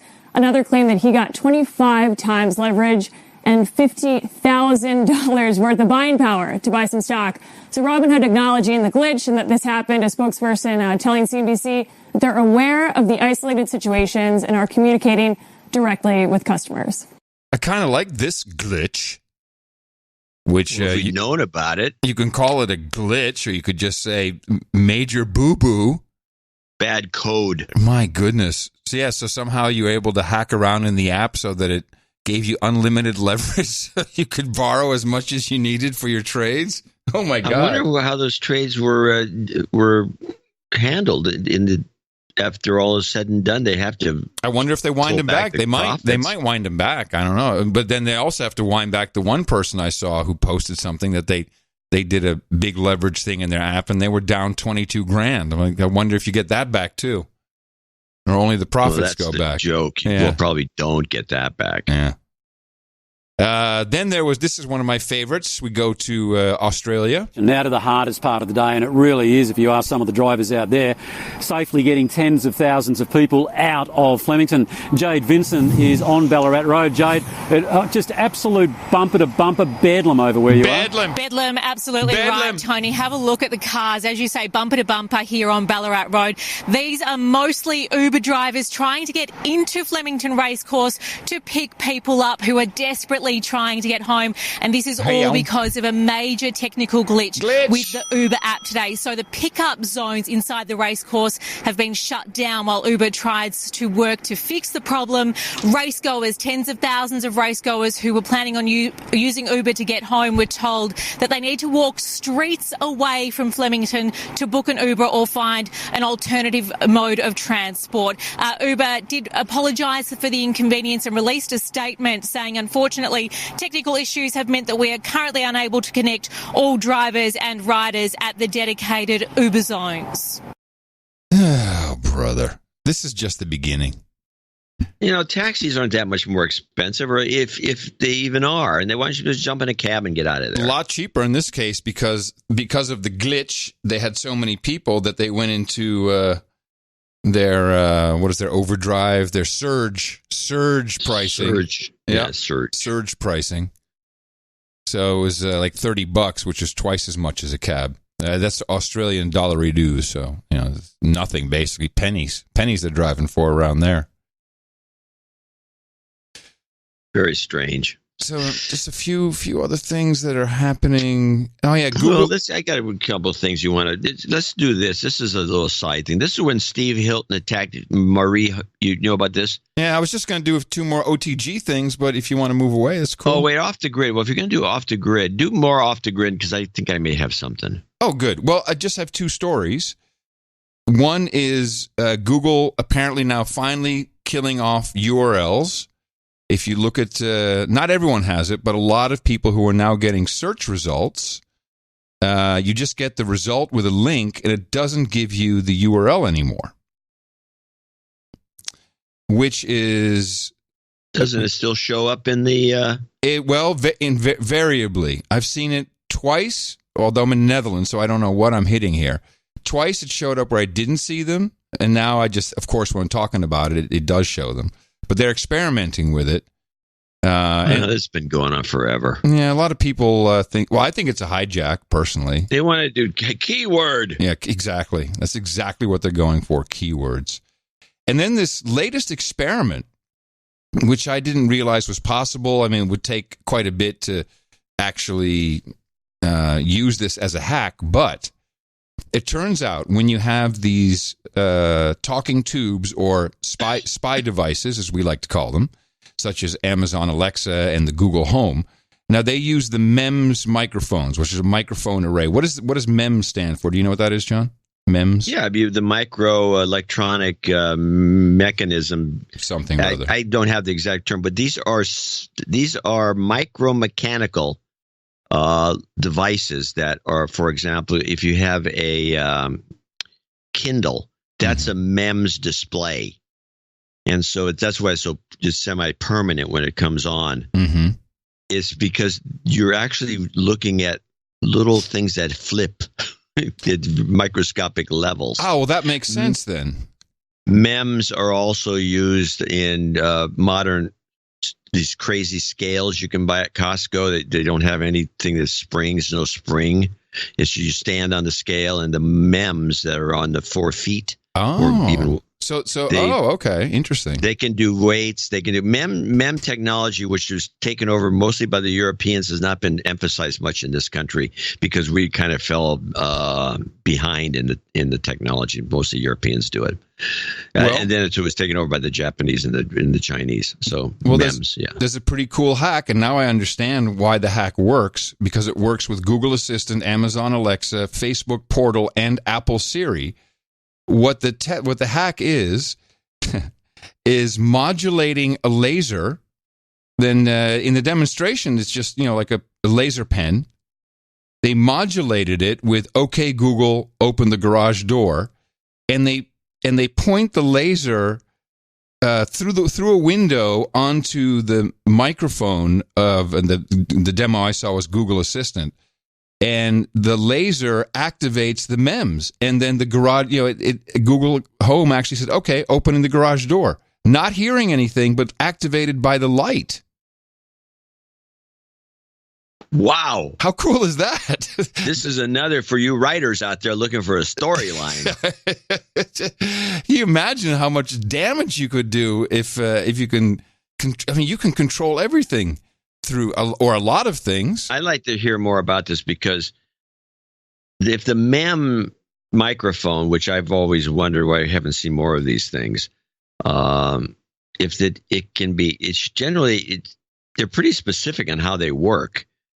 And if it could be activated by a pulsating laser, I'm skeptical. Well, they have a YouTube video of it. It's in the show notes at nashownotes.com. It looks legit. And in fact, they even use a telescope That's how far away they were to be able to see if they were focusing on the device itself, and it worked.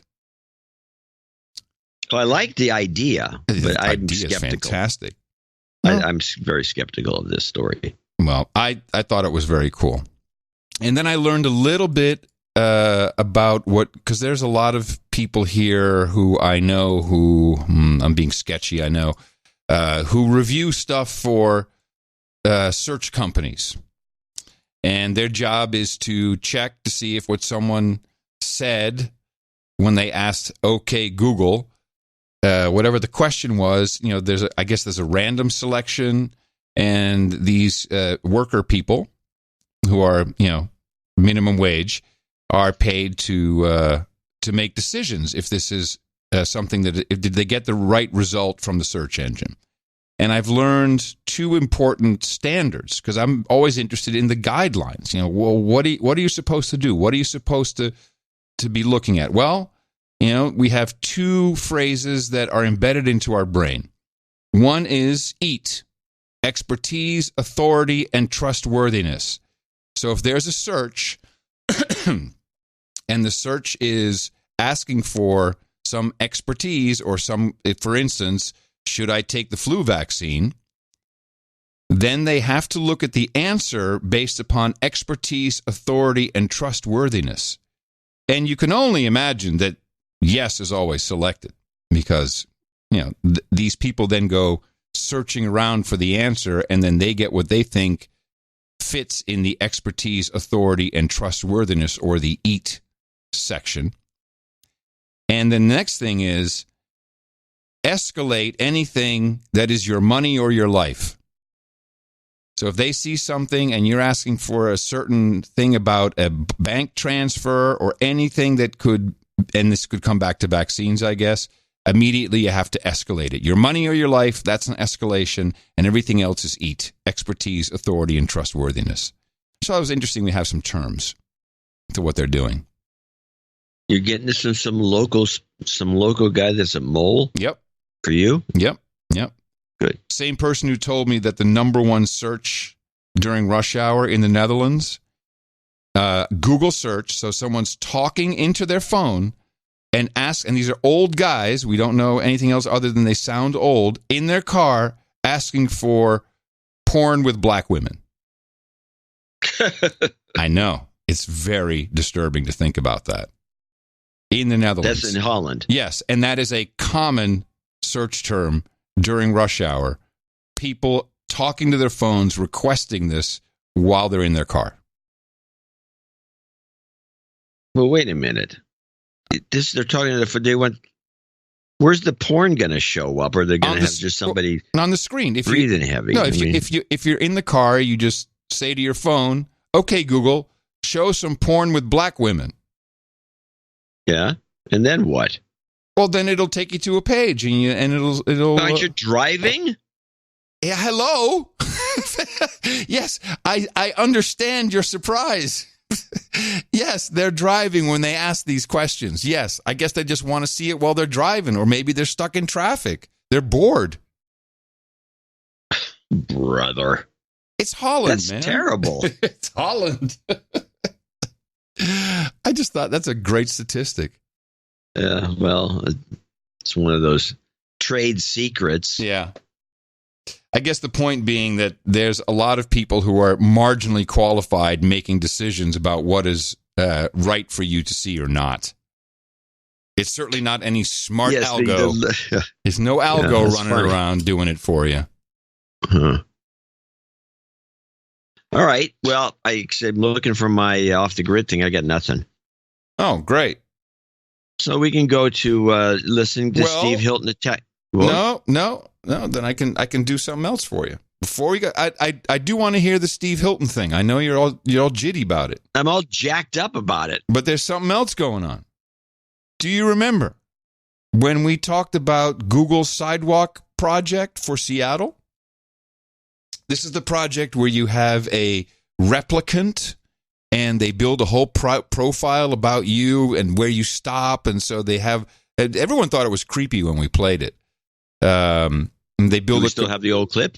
Oh, I'm sure I have it somewhere. Yeah, let me see. Let's play the old clip and creep people out again. Okay, well, I don't know if I want to play the whole thing, but we'll play a little bit. Here we go. Replica is made up of two parts. Replica. A replica activity table, a database representing all the trips and activities. So this is the smart city, and it's not just in Seattle, but this particular older clip is about Seattle. And the smart city, this Google project, it has sensors and monitors everywhere, and the street lamps. I guess they wanted to do this in Toronto, I believe. Yes, Toronto is my next clip, but we start with the Seattle, and here's the creep they're going to bring on your life. By people in an area, and Explore, an easy-to-use interface for querying the data and creating maps and charts.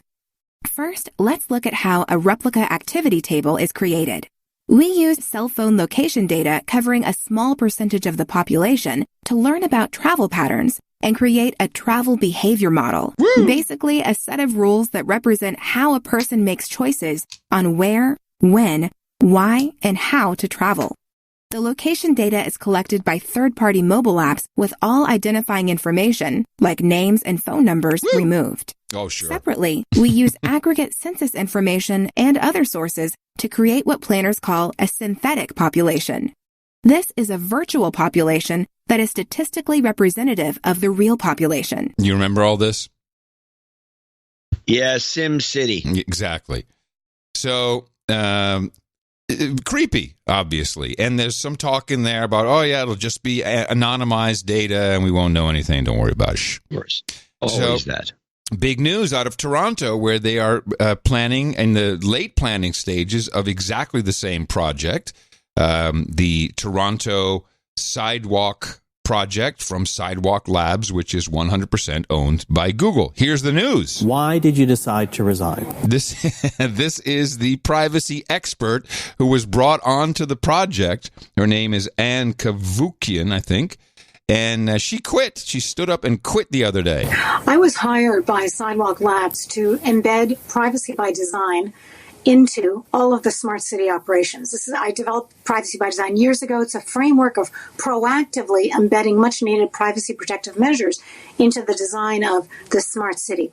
Now, normally that would involve obtaining the positive consent of the residents of the city. But we know that's not possible here because the data will be collected automatically by sensors and other technologies. So the opportunity for consent doesn't exist. So what do we do about that? My comment was you must de-identify all the personally identifiable information at source, meaning at the time it's collected by the sensor, you de-identify it right then and there using very strong de-identification protocols that will resist re-identification attacks. That's essential. Mm-hmm. And Sidewalk Labs has committed to that. But recently, on Thursday at the meeting, they indicated to Waterfront Toronto that they want to create this new Civic Data Trust, which is great. A number of bodies will participate and make decisions relating to the use of the data, but that they could only encourage the de-identification of data, not make it mandatory. And when I heard that, that's when I knew I had to resign. You can't. The Civic Data Trust. This is how they're going to do it. As they say, well, we think it should be anonymized, but we feel it's important we put it into the Civic Data Trust, which is what all these cities want. These cities don't just want Google to have all the information. They want the information. So what I'm hearing this privacy lady saying is that I think it's really not even Google who's evil in this case. I think it's the city itself. And they want this data vault. They get the opportunity, sure. Yeah, get this data vault. So that's we know about everything, where they're walking. How do they identify somebody walking down the street? Your phone. Your phone. Well, how would they identify me?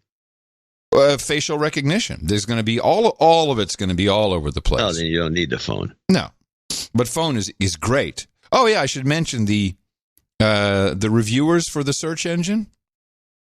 They also see what other apps you have on your phone, and their interface shows you where you are when you ask the question. It'll say car, living room, bedroom. They have a map of your house.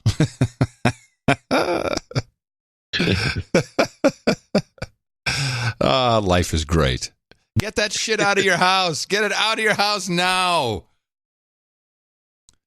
Before you know it, it's all going to be in a Civic data vault. Nobody listens to you. Of course not. They just think I'm the old white guy with the You're a crackpot. With the antique iPhone. What is that thing? It's an antique iPhone. What is that thing? Damn it. You crazy old coot. Hey, anything happen with Steve Hilton? Yeah, he got on one of the Fox shows. The clip I have is of them cutting him off, but at least cutting Marie off. But he's on the show with just some straightforward stuff. I thought it was just reasonable. But it's funny how,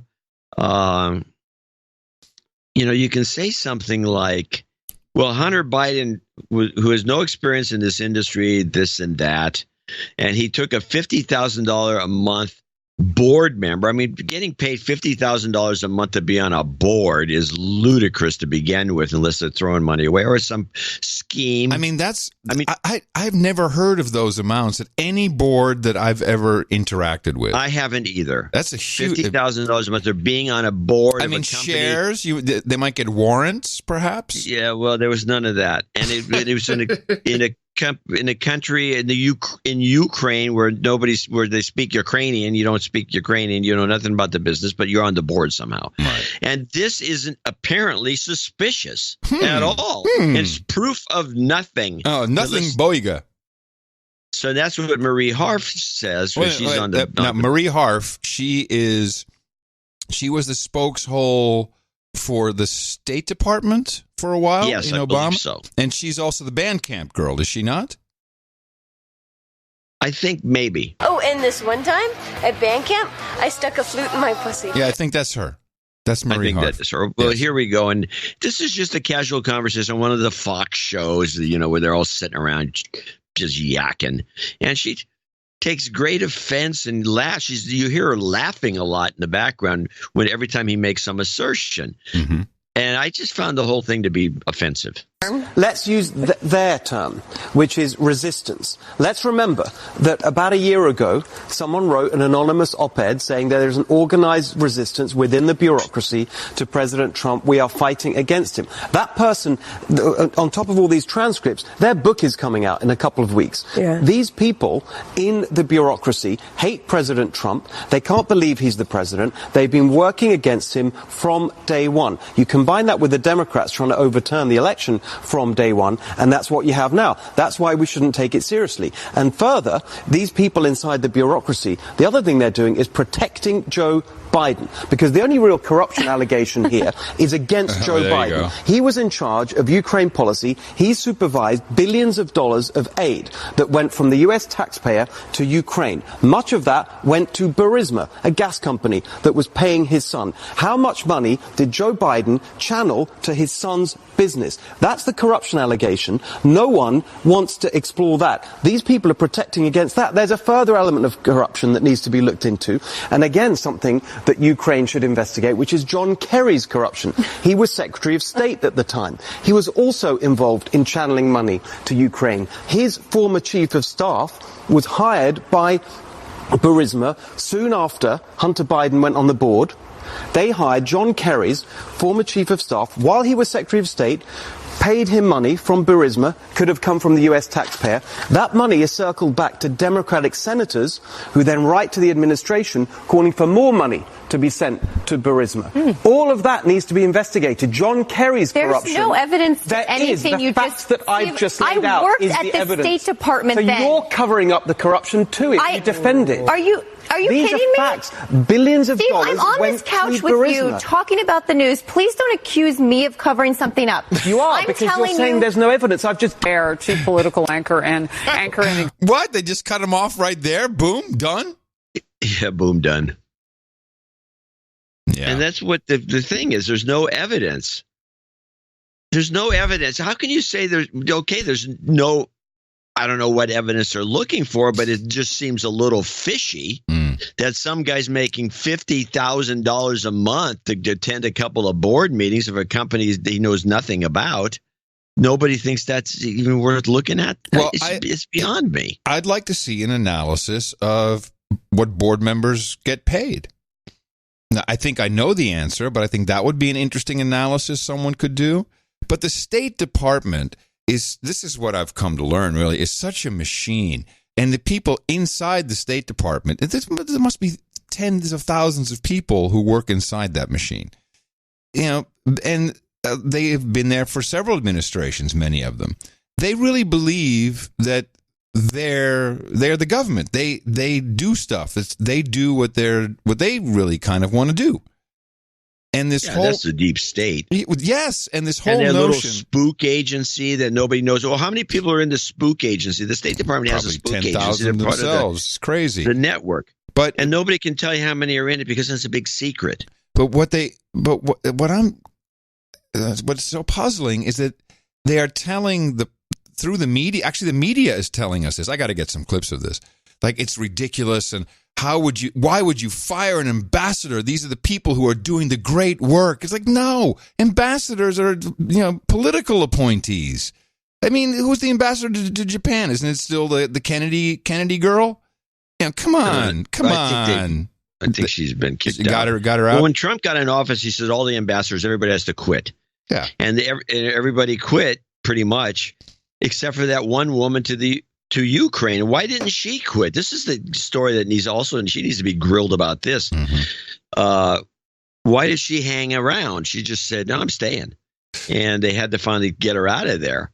But why was she staying? What was she there to burn papers at the embassy? I mean, what was she staying there for? The whole thing makes no sense.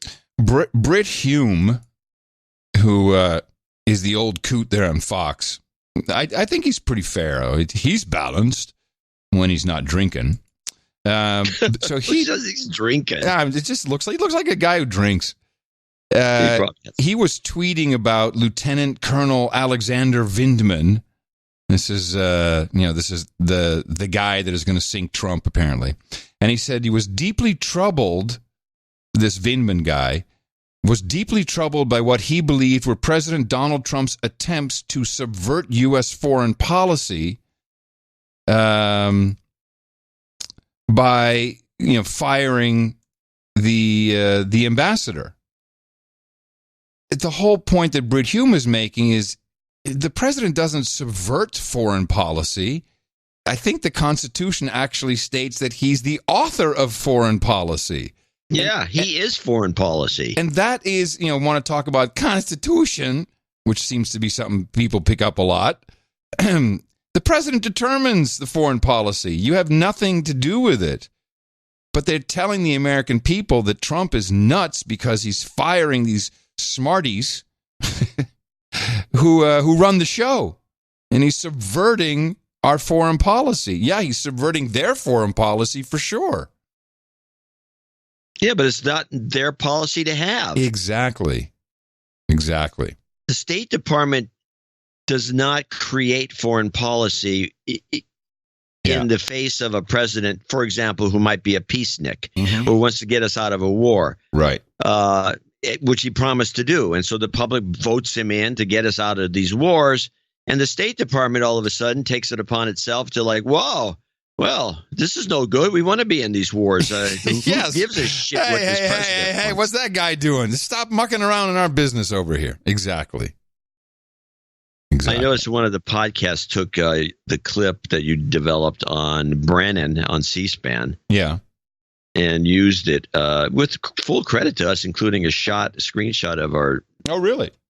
Of our show art, which was nice the way they did it. They just mentioned us in passing. The Brennan you're guilty thing? No, the Brennan. No, not that at all. The Brennan. We're the deep state, and we're doing what we should do, and we're running the show. Yeah, that was and then they included you complaining that the CIA is not supposed to have any domestic goings on. Yes, there's this clip. You'd have to agree that now the impeachment inquiry is underway, sparked by a complaint from someone within the intelligence community. It feeds the president's concern and often used term about a deep state. being there to take him out. Thank God for the deep state. That was actually McLaughlin, but then Brennan does chime in later. He's also former CIA chief. Yeah. Oh, well. Impeach! I thought the news of the day for me was, and not for the reasons people might think, was this Amy Robach thing that Project Veritas got a hold of about Epstein. This hot mic, although was it really a hot mic? I mean, did she not know there was a camera on her face? It looks like she was in kind of a camera receiving position. Setup. I think the way I perceived it, it was kind of some explanation. It was definitely a hot mic, but I don't know that she knew it was on or that it was recording it. Right, or that it would be used. Yes. But who then snuck it out somehow. But I thought, was just having a casual conversation with one of her newer producers who was asking about this, and they were doing it back and forth. It would be nice if we had the other side of the conversation, but we didn't. Yeah. And I thought it was just one of those things that happens all the time in these studios. That's how they caught Trump coming out of the bus talking about grabbing by the pussy. Right. There's somebody in the control room. There's people that are in the engineers, the type of sound engineers that we have are not too far away from being, the microphone nerd. Mm-hmm. They're of a certain ilk that like to collect things. Dude, the guy at MTV, Rick Kellman, who did audio, and I was always hanging out in the audio booth. Did you say dude? Yeah, I did. I duded you because an MTV story. Here comes an MTV dude story. Oh, yeah, okay, that makes sense. MTV dude. And he had a whole collection of guests going to the bathroom. It was pretty funny. Because he'd mic him up. He'd mic him. He had everybody. He had passing wind. All kinds. It was disgusting. Not a lot of people. I don't know where it is. I wish I had it. Stuff. He had them labeled. He had them labeled and everything. These sound guys love to collect outtakes too. Yeah. Oh yeah. Yeah. All the outtakes. You hear a lot of advertisements. Well, I mean, that's where the thing. Besides, stop the hammering. Where did that come from? Well, that was on set. I mean, there were. But somebody recorded it and kept it, and they saved it, and it was a part of a collection. And so it was like Bill O'Reilly going nuts. We'll do it live. that clip is. Same thing. These guys are dangerous. These sound engineers. Oh man, where's that O'Reilly clip? That is too funny. Here guys at the control are not to be trusted. Do it live. There we go. Do it live. Damn it. Anyway, so they get this woman, and here's the thing that bothers me about the clip. She is angry, not because 3 years ago she had all the goods on Epstein and maybe could have saved other women from abuse. No. She's angry because they wouldn't let her broadcast it. I've had the story for 3 years. I've had this interview with Virginia Roberts. We would not put it on the air. First of all, I was told, who's Jeffrey Epstein? No one knows who that is. This is a stupid story. Then the palace found out that we had her whole allegations about Prince Andrew and threatened us a million different ways. We were so afraid we wouldn't be able to interview Kate and Will that also quashed the story. And then Alan Dershowitz was also implicated in it because of the planes. She told me everything. She had pictures. She had everything. She was in hiding for 12 years. We convinced her to come out. We convinced her to talk to us. It was unbelievable what we had. Clinton. We had everything. I tried for 3 years to get it on, to no avail, and now it's all coming out, and it's like these new revelations, and I freaking had all of it. I'm so pissed right now. Like, every day I get more and more pissed because I'm just like, oh my God, what we had was unreal. Other women backing it up. Hey, yep. Brad Edwards, the attorney, 3 years ago, saying there will come a day when we will realize Jeffrey Epstein was the most prolific pedophile this country has ever known. And I had it all 3 years ago. I had it all. I could have been a Pulitzer contender, damn it. I had it all. I had the award-winning journalism. I had the interviews. Very, very, very, very disappointing. I am not on your side on this. Oh, you think that she means it differently? No, she means exactly what she said, and I don't have a problem with that. That you don't get to that position, and especially in the network, without having that kind of an attitude, which was, I had the scoop. This is very common in journalism. And to think it's not is not, I'm not going to say it's naive, but it's not right. It's, I had the scoop. They screwed me out of it. I wasn't going to pull, like, what's his name? The Sinatra kid. Ronan. That broke the story. Ronan Farrow. He went and quit, goes to another company, and he found somebody to take the story all the way. He was a little more of the idealist. He wasn't going to put up with getting his scoops buried. So he went out and sold it. She doesn't have that. She didn't have that opportunity. She's too high up to do that. She's at the high levels of the network. She is? I didn't know she's that. Not a slouch. No, she's big shot. And so she's irked about one thing and one thing only. She probably thinks about what you were thinking about, but her real concern is that, hey, I am here for the money. Right. And I got screwed out of a scoop that could have gotten me an award and more money. Your thinking is proving my point. I appreciate it. No, I'm not going to say I'm not proving. Your point is correct, but I think you're being adamant or being irked about it or being nasty to her, I think is mistaken. This is what she does, and she does a great job of it. I think she's one of the best of these interviewers out there. And she'll eventually be really big. She's kind of I guess where's she from? Georgia or someplace. She moved around the country quite a bit. I looked into her background, but I've always liked her stuff. Well, and I can see why she's pissed. She lost the scoop. Ooh, scoop is like a big deal. Damn it. Well, she made a statement after the fact, of course. She was not let go or is not pursuing interests outside of the company or wants to be with her family. No. As a journalist, as the Epstein story continued to unfold last summer, I was caught in a private moment of frustration. I was upset that an important interview I had conducted with Virginia Roberts didn't air because we could not obtain sufficient corroborating evidence to meet ABC's editorial standards about her allegations. And this is what I thought was interesting. My comments about Prince Andrew and her allegation that she had seen Bill Clinton on Epstein's private island were in reference to what Virginia Roberts said in that interview in 2015. I was referencing her allegations. Someone made a phone call. Someone got a nasty phone call. Not what ABC News had verified through our reporting. The interview itself, while I was disappointed it didn't air, didn't meet our standards. In the years since, no one ever told me or the team to stop reporting on Jeffrey Epstein, and we have continued to aggressively pursue this important story. But wait, the best one is that ABC also released a statement. Remember, this was not good enough for ABC's standards.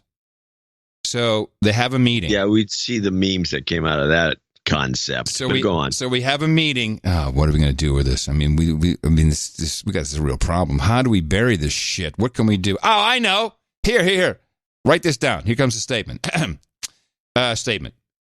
At the time, not all of our reporting met our standards to air, but we have never stopped investigating the story. Ever since, we've had a team on this investigation and substantial resources dedicated to it. Let me think how I'm going to bury it. Oh, yeah, I know what to do. Here we go. Last sentence. This work has led to a 2-hour documentary and a 6-part podcast that will air in the new year. Bury that shit on a podcast. All right. I got it, boss. No problem. Yeah, there you go. Your important reporting. Hey, guess what? We got 2 pieces of news for you. Well, you're going to do the story. Oh, great. It's going to be a podcast. Oh. How do you think she feels now? Well, she probably feels after that thing, they put a gun to her head. She might as well be in North Korea with a gun to her head, condemning America. So they put a gun to her head at ABC and tell her to write this. Well, I didn't mean this, I didn't mean that, and I only referenced Andrew because it was a name that came to mind or whatever that thing said. It was bull crap. Yes, she has to be more irked about that. She will be shopping her talents. No, I'm serious. I mean, she has to. Yeah. Of course. She's going to think to herself, and she's got a good gig at ABC. She's on GMA. She's got her own little show. She's got a whole bunch of stuff going on. They give her some plum interviews, And she's going to be irked about having to make those comments because she was caught off guard by somebody. Hilariously. Somebody in the control an room. audio guy, obviously. It's always probably the audio. Probably a guy who asked her out or wanted to date her or something. I mean, she's something like that. Looks dateable. And she looks dateable. Show title. She's very dateable. She looks dateable. And so the guy in the control, I'm thinking like a control room guy. The guy in the control room, he's, maybe love hates her, and who knows? But he's just decided to pull this thing out of the blue and drop it on the public somehow. Good work getting it out there without getting caught. You gonna throw shade on me, girl? Okay, watch this. It's exactly how it goes, too. I don't know. I've never heard any stories about her on the set. She might be not likable to the crew. Maybe she treats the crew poorly. Well, she's your beat now. Since she might be dateable, I think she's your beat. Might be dateable. Might be dateable. The crew member. Be dateable. That's great. That's a great one. What do you think of her? She might be dateable. Yes. That's how we talk in the control room. Just so you know, we're doing the control room. This is not how Adam and John are. That is the control room talk right there. I kid you not. All right, this will take us into our break. Because it makes sense. I guess Jack Dorsey is not going to do interviews anymore, so everyone's desperate to get something about. Good idea, Jack. Get something about Twitter, you idiot. So PBS gets a hold of Ev Williams. Ev is not quite trained, the way Jack is. Ev Head, yes, Ev Head is. Yeah, Ev Head's the guy who made. He's a billionaire. I think he is based on 2 lucky shots. He's the one who started Blogger. Yeah, got bought. And then he sold that to Google, and then he started, along with 4 other guys or 5 other guys, they started Twitter. Well, that was Odeo, and then it became Twitter. What? Yes, something like that. Yeah, it was the podcast. And then so they had this idea, and it kind of caught on. There were people that tried to compete with, nothing did. Pounce was a good example, and they never could. And they somehow when they went public, he walked away with like $2 billion. The guy's loaded, but he's always been kind of a dweebish, kind of a prick, in my opinion. I didn't get that impression. He might be. No, I got it because he was on Silicon Spin once. He might be dateable. He might be dateable. So he was asked about how it really works and how the money's made. He was also pushing Medium, of course. That's his pet project, Medium. So he's trying to explain the difference. Well, he actually does a good job of the advertising model versus the subscription model. And I thought it was interesting, particularly the advertising part, because he really just lays out what is happening and why it's happening and why social media is such a mess. The theory is that advertising, especially advertising online, is the selling of attention. Almost all content on the internet is paid for by advertising. And the way these systems have evolved is the most attention for the least dollars is what advertisers buy for the most part. And so if you apply that, if you want to pay for the creation of something with advertising, the formula becomes how little can I spend to get the most attention? You make it clickbait. You make it cats dancing on a piano. Yeah, and you make it goes back to yelling fire in the theater. Right. If you got paid for yelling fire in the theater, people would, and there are no consequences, you would do that. That in many ways is what the internet has become. And the algorithms and the advertising are all reinforcing this system where whatever gets the most attention wins, and as cheaply as you can create that most attention, that's what rewarded. And I assume the flip side is that a subscription model means you got to produce something of value or people won't pay for it. On the value, yeah. The subscription model is if we produce something good, you pay for it. It has to be valuable enough to the person receiving it to pay for it. If it's not, they stop paying. That's the whole basis. It's a much more direct, and it keeps us honest. Yeah, thank you for explaining our model almost perfectly, Ev, except we don't force people to pay for something they don't know if it's valuable yet. Well, there's also some disingenuousness about his comments about advertising and Medium. Medium really relies on the writers paying to be in Medium. That's the subscription, because you can get sent out a link to most Medium articles, and the link will work or won't work. Like, for example, I have something written on there, and I noticed I've never paid them a nickel, and so if I send a link out, some people who are part of the system can see the thing. Other people just won't even get it. But if you're like a full-time, all-in writer and you're paying money to be on there, your stuff can be distributed pretty widely. So what you're saying, you're saying that the Medium is kind of a vanity press? It's a big-time vanity press. Probably one step up from, and this guy is the kind of guy that can analyze this stuff because he thinks in social media terms. This is one step up from HuffPost, which is largely a vanity press, but you don't have to pay to be in HuffPost. You just have to have a name or something like that, and you submit articles to HuffPost, and then they run them as though that you're a writer there when you're not. Most people that you find their byline in HuffPost, they're writing for free. Yes. It's embarrassing as far as I'm concerned. Exactly. Well, and Medium is like the next generation of that. You're not only writing for free, you're paying to be published and distributed. So this is nonsense what he said about, what he said about advertisements is correct, but that's not the way his system works. I don't like his system. I don't want to pay. Of course not. Nobody wants to pay to publish. No, we've come. You're supposed to be paid. You're supposed to be paid. Yeah, paid. You're supposed to be paid. This is like the same thing. This all started, I believe, maybe I can blame it all on TED and TEDx. With these boneheads who go, yeah, okay. And there's some great horror stories about people who gave a speech there, and then they, besides not getting paid, you have to show up at cocktail parties, and you got to do all these things for the benefit of the people who pay $5,000 or whatever it is to sit through your speech and a few other speeches that can't be more than 18 minutes long, and you're going to be coached on how to deliver them, and you have to wear this headset, and you have to do this and that, and you're not getting paid. This is ludicrous. This is the second time you brought up the TED thing. Is there something you want to talk about? Are you mad about? No, I brought it up I didn't bring it up the first time. You did. No, you said TED Talk. Oh, I brought it up, but I was triggered. Exactly. I was triggered. Yeah, why are you triggered? You have a problem. Because it's one of these things where somebody's making millions and millions of dollars, and people are giving their time away to help the guy make millions, and they're not getting paid a nickel. It's not fair. I just find this irksome. Yes, I agree, and that's why we came up with the value for value model. It's simple.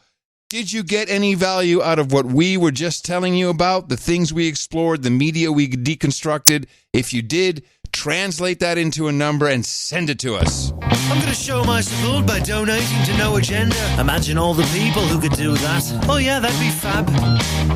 Yeah, on No Agenda in the morning. I'm sure I'd feel a lot differently if we were making millions and millions of dollars. We'd be like, yeah, Ted's great. I'll go on that anytime. I mean, to go to see a TED Talk, you're paying more than any single donor has ever given this show in one shot, $5,000. I think the most, one time we got something like high threes once. Yeah, and it's a room full of people that paid $5,000. Yes, it's unevenly distributed. And you're up there talking like a dancing monkey. Yes, for free. It's just beyond me. It's just beyond me. I'm flabbergasted this goes on. But I admire Anderson for pulling it off. Yeah, sure. Chris. Yes, of course. He's a nice guy. I met him. I had dinner with him once. Okay. Stephanie. Okay, there it is. Now there's the rub. Okay, you had dinner with him once, and then something stuck. No, I like the guy. It's just the model I never liked. Okay. Yeah. Hey, they never invited me, so they haven't even ever asked me. Have they ever asked you? Axed? Not that I know of, but you just a roundabout. No, I have been asked to do a TEDx talk. Yeah, okay. Right. That's gonna happen. I haven't even gotten that request, so be a little more thankful. Stephanie Chodel. starts us off at $85. And Steph writes. Nice sound. This is from the New Jersey meetup. This is the New Jersey meeting, accumulated funds from the Jersey meetup. Nice. It's a small token of our appreciation. In fact, we have to figure out some mechanism so that everyone can, if they want to donate, there's some way of doing it. Please check your email for our support with photo. ITM, Stephanie, Wen, Gary, Jaron, Carolina, Edita. I think so. Colin and Will. Yes. I did see the report. Thank you. I did see the photo. It was very nice. Make sure you put it on noagendameetups.com so other people can see it. There's a spot there you can put your meetup report somewhere. Yeah, some people, Yeah, people say they can't find it, but you can put it in you can edit it, your meetup, and then add stuff to it, I think. Viscount Craig of Georgia, Craig Cutner in Atlanta, 69 would drop off quick on today's show. Wow, yeah. Celebrating a birthday for me. Because I can, and so he's on the list. Chuck Schultz in Anniston, Alabama, 69. He needs an F cancer karma. Can we do that at the end? Sure can. Jeffrey Sewell in San Jose, California, is a newbie, 6878. Give him a D douching. That came in as a check, and I think it's the first one he's ever done. You've been de-douched. Francisco Tejeda, 5432. Michael Gates, 5280. Edward Posh in Omaha, Nebraska, 5151. Another birthday boy. With a birthday present to himself. Oh. Lady Butters in Tiverton, Rhode Island. My dad would have been 50 on 11/7. Why don't we put him on the list? He's not. I don't know. Let me see. My dad would have been 50 on that would be today. In his honor, this is for the Dame Drive towards the two kick-ass ladies at the Boston meetup. And I have a meetup report in a moment. Karma requested for all the wicked, awesome people from that night, including my beloved Sir Knives, Lady Butters. Oh, very nice. So do I put him on the list? Dad Butters? Yeah, Dad Butters. Dad Butters on the list. And would have been. Dad Butters would have been 50 today. It's nice to celebrate him that way. Jason Gay in North Glen, Colorado. Now, the following people are all $50 donors. We're that far already. He needs to be deduced, he says. I was turned on to the show by my boy Stryker. That's a cool name. That is a good name. Hey, everybody, it's Stryker Gay. I'll be with Stryker Gay. Yeah, a great name. That's a great name. This is a name for. This is a character name for all you writers out there. No, this is a disc jockey name. Hey, everybody. And let's see. Do we have a? Oh, it is. You're right. It's a good disc jockey name. Hey, everybody, it's Stryker Gray with you. I like it. You said Gray. Oh, Gay. I'm sorry, it's Gay. I did it wrong. I was turned on to the show by my boy Stryker. And need to be de-douched. You've been de-douched. I'll be working my way towards knighthood as Jason, Sir Random Thoughts of the Rockies. Okay, love the show. You guys do great work. Thank you very much, Jason. Welcome to the community. And onward, we have G. McDonald in Ottawa, Ontario. These are all $50 donors. Villarreal in Mercedes, Texas. Jonathan Meyer in Xenia, Ohio. Heather Rodriguez in Stockton, California. Edward Mazurik in Memphis, Tennessee. Matthew Januszewski in Chicago, Illinois. Jason 694 EVA in Chatsford, Pennsylvania. No ways you put that on there. I figured that's what he wants to be called now. I guess. And Jeffrey Zinneman in South Euclid, Ohio. Those are all the folks that helped us produce show 1188. I want to thank each and every one of them for their contributions. Yes, and also the folks who came in under $50. And I see right here, people even will still say, I'd like to be anonymous, even though under 50 you are. That's guaranteed. We won't read under that $50 line. And the people who have subscriptions. You can find a lot of them to participate in.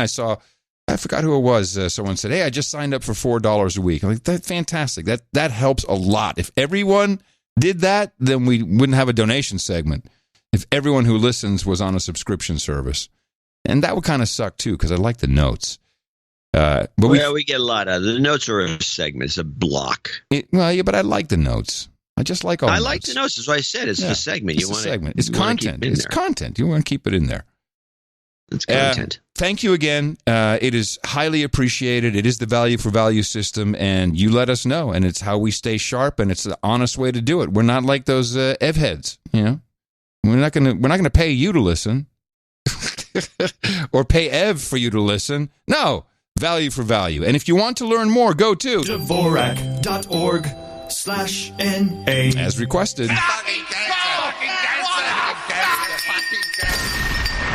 You've got karma.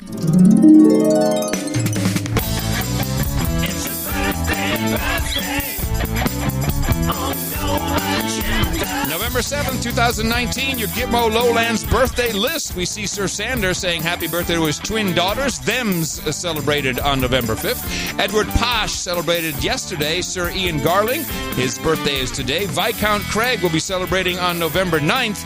And Sir Null says happy birthday to his son, Sir Dragonheart. He will be 19 on November 11th. And finally, Dad Butters would have been 50 years old today.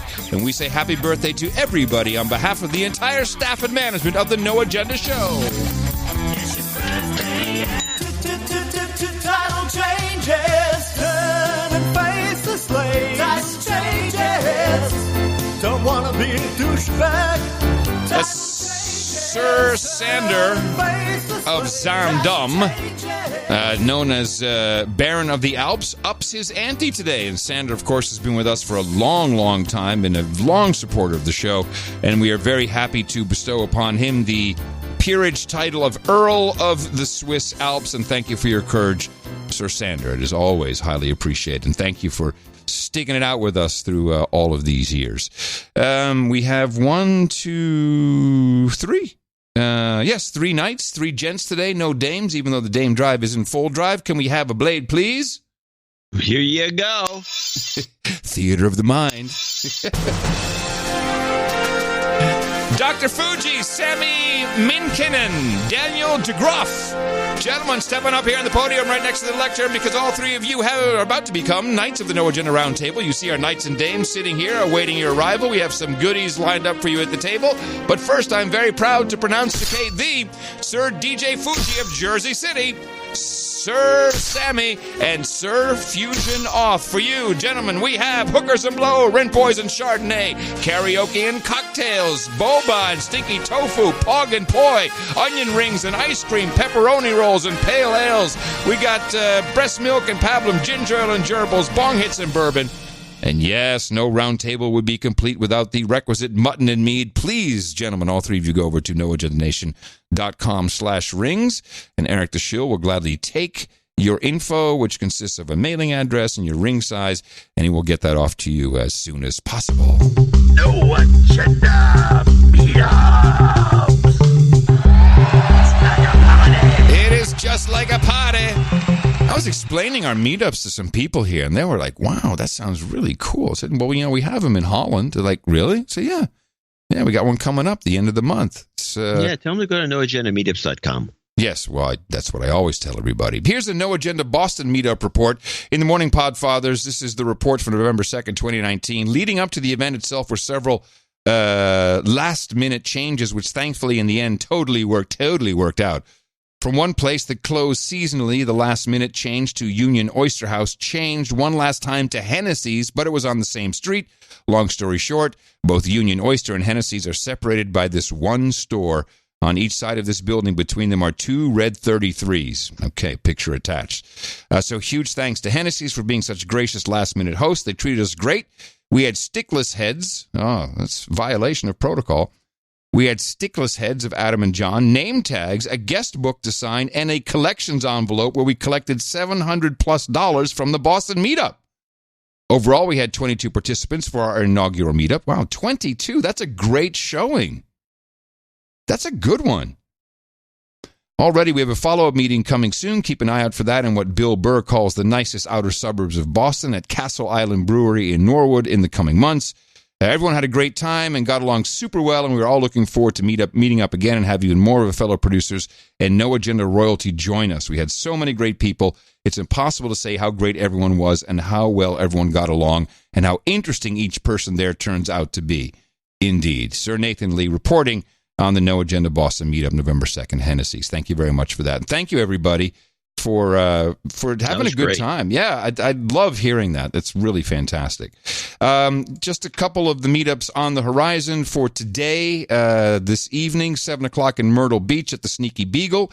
Orange County, this will be the second meetup there, the Revenge of the Meetup. That's at the Boss Cat Kitchen and Libation, starts at 6 o'clock.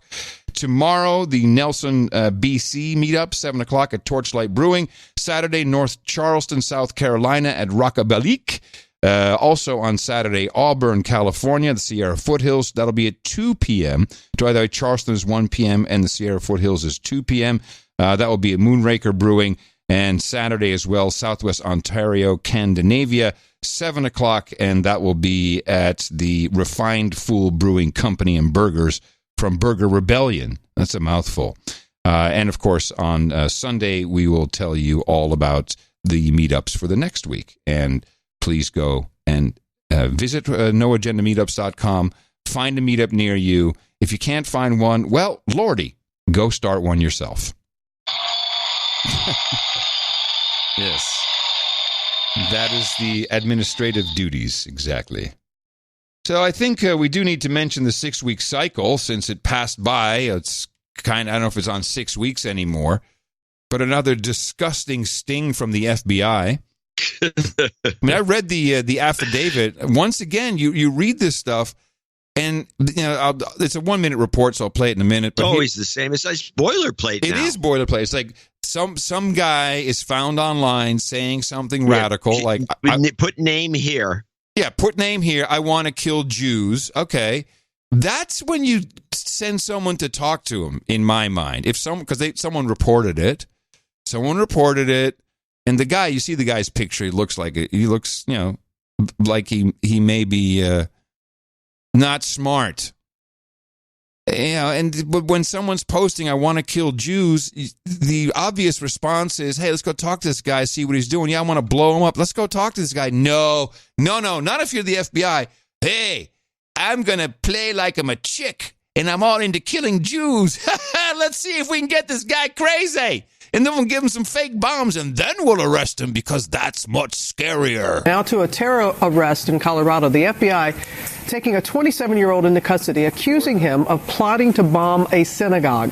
The FBI saying he admitted planning the attack as part of what he called, quote, a racial holy war. Hey, good morning to you, Robin. Temple Emmanuel is the second oldest synagogue here in Colorado, built in 1900, now at the center of a domestic terrorism plot. Authorities say a suspected white supremacist, 27-year-old Richard Holzer, caught the attention of the FBI after using multiple Facebook accounts to spread his hatred of Jews and his desire to blow up this synagogue. Now, on Friday, undercover agents say they provided the suspect with replica pipe bombs and dynamite. They were harmless, but the FBI says his intentions were real. Holzer is now in custody, charged with a hate crime, and could face 20 years in federal prison. As for this synagogue, they say nowadays they have to take security very seriously, and they are quite grateful that this was stopped before it went too far. John, why are we the only people that bring this up time and time again?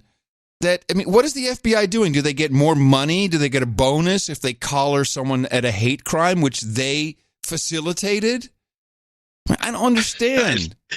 I just don't. I don't forget understand. It was terrorism. It's only recently become hate crimes because if you can do a hate crime based on a white supremacist, a Jew-hating white supremacist, unlike a white supremacist like Ben Shapiro, who is a Jew, somehow he's a white supremacist by the logic here. Of course, yes. But you have you switched over from terrorism to a white supremacist because white supremacist is associative. You think of Trump because he's accused of being one, or he's supported by them, or people, that are white supremacists like Trump. I don't know.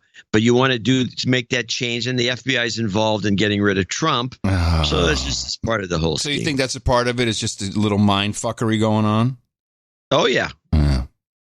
Well, I don't think there's any doubt about that. I think it's unfair. It's just unfair. But the unfairness is ridiculous. Well, this is going to be – it's either going to be there's going to be something. It's going to be some dummy it's just going to be a dummy that they set they're up. Always dummies. They're always dummies, and they get them. They egg them on. Dummies. They egg them on, and instead of saying, "Hey, man, you are plotting to kill somebody. We got to stop this. And you got to bring you in and talk to you, and just talk to you. What the hell is going on?" No, we got to get.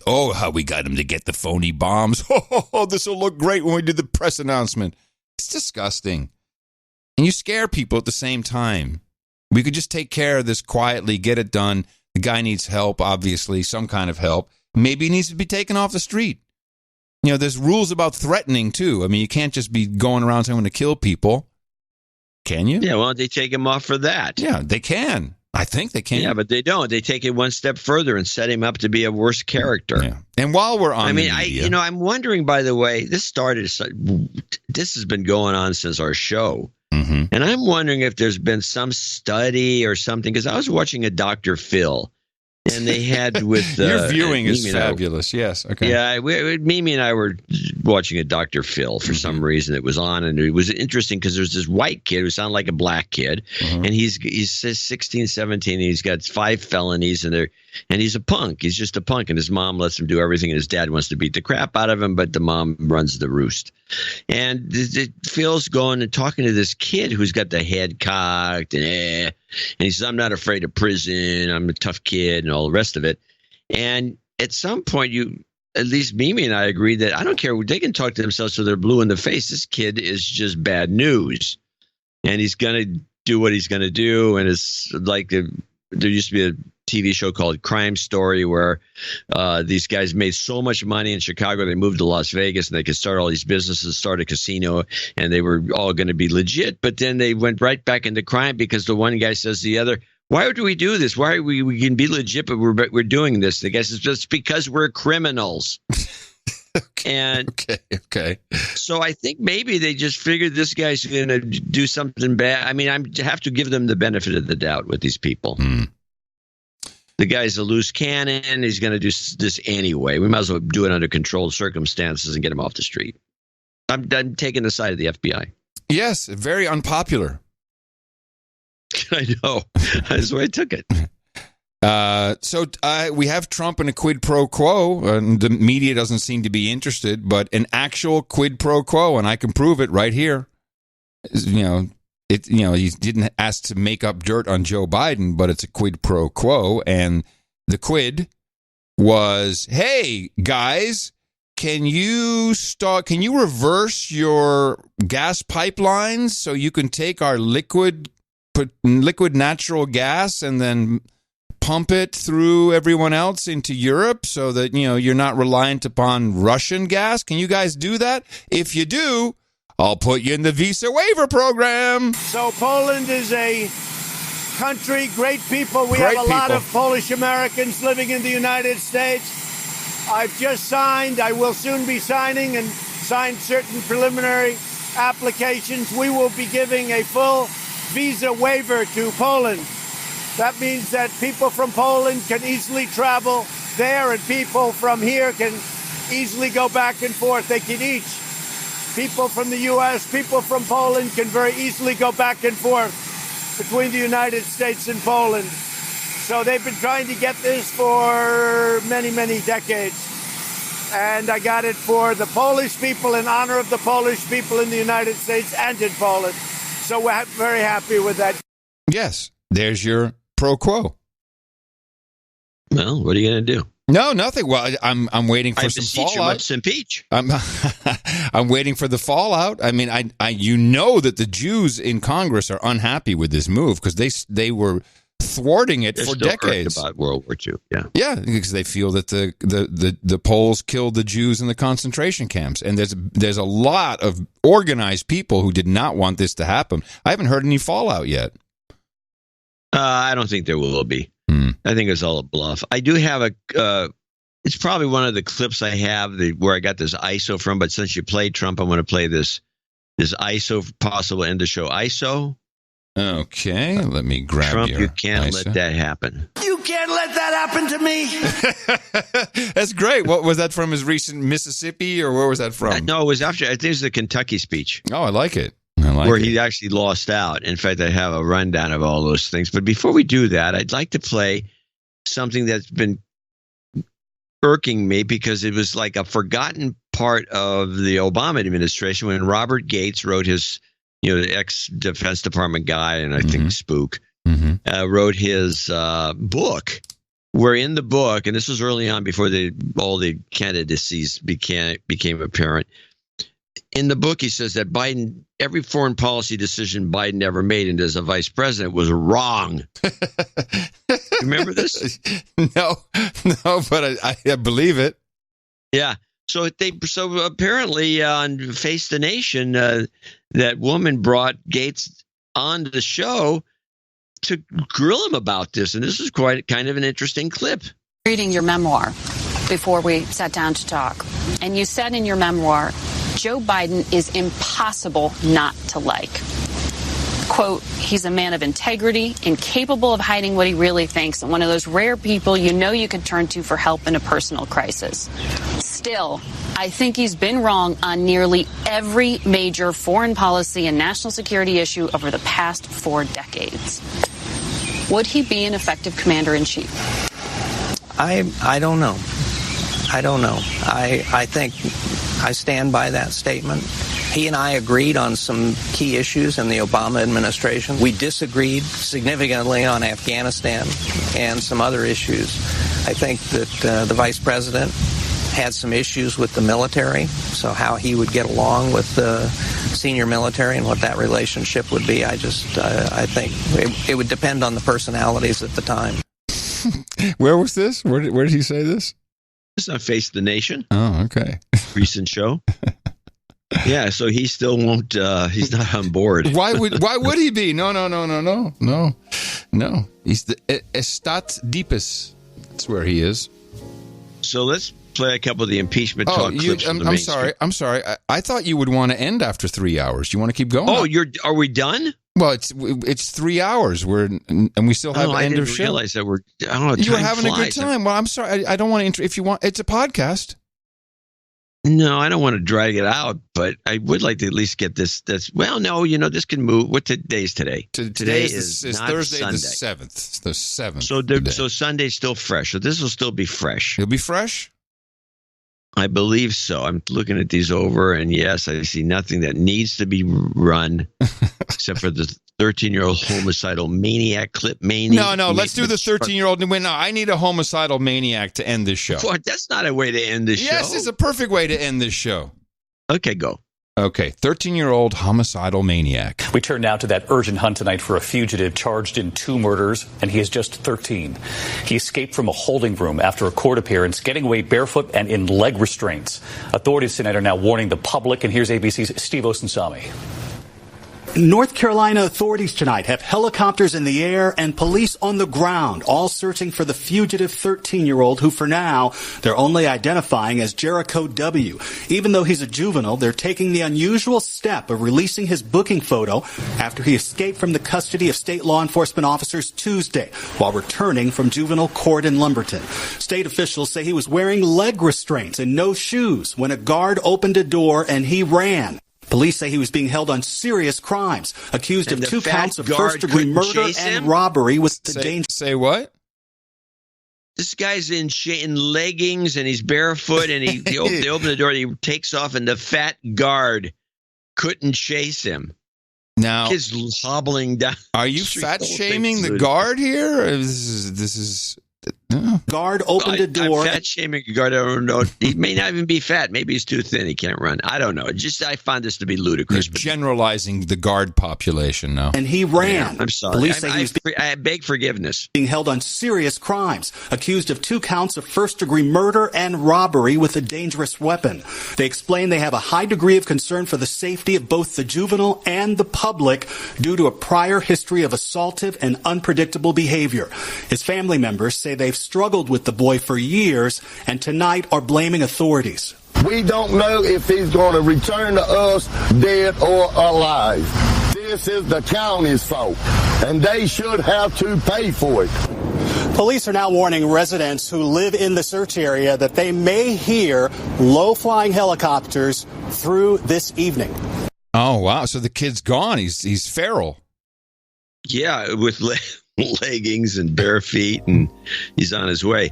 This sounds like another candidate for the Dr. Phil show. Well, I think it's just a sign of things to come. Feral humans are in our future. I'm pretty sure of that. Get used to them. They still have chains. That is our show for today. Extra long, double the flavor. And we love deconstructing for you. We'll do it again on Sunday. I will be back in the Opportunity Zone 33. I'm looking forward to be back with the keeper. I'm very lonely, and she is too. And coming to you from just off runway 27 here at Schiphol Airport in the Gitmo Nation lowlands, also known as Amsterdam, where you cannot buy weed with a credit card. That's against the law. In the morning, everybody, I'm Adam Curry. What? Yeah. Well, from Northern Silicon Valley, being stunned by that new fact, I'm John C. Dvorak. It pays to listen all the way to the end of the show, people. Coming up next on NoAgendaStream.com, we got Hog Story 49. Enjoy that, and we return on Sunday. Remember us at Dvorak.org/NA, and until then, adios, mofos, and such. Secret Agent Paul and Chris Wilson, end of show mixes.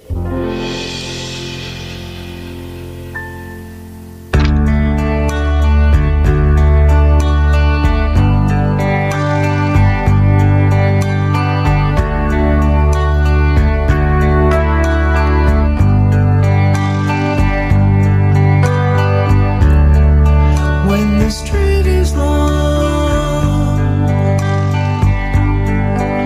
and the crowd gathers round, when you think you've had enough, 'cause you're white, hold on,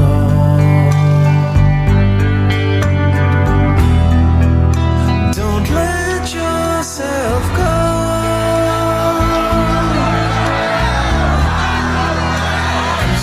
Everybody drives,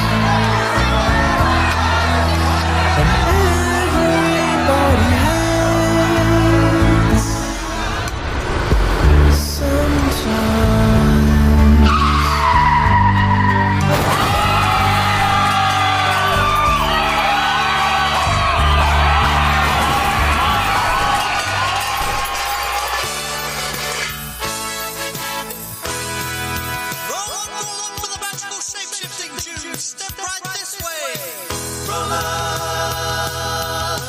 Roll up with the shape-shifting juice. Roll up the magical shape-shifting juice. Roll up a little illustration. The magical shape-shifting juice. Roll up, it's such an aggravation. The magical shape-shifting juice.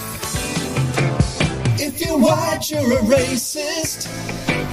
If you're male, you're a pig. If you're cis, you are privileged. Skinny shaming if you're big.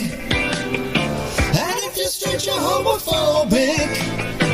Heaven help if you're wrong.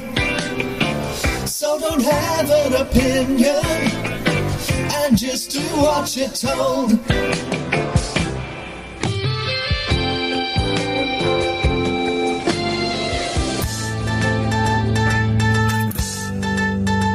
There's a Starbucks hating on black guys. They tried to have a meeting, but had no intent to buy. There's a Starbucks, one of these black guys. He tried to use the bathroom, but they said he was denied. Oh well, they were asked to exit, but they both protested, so they got arrested.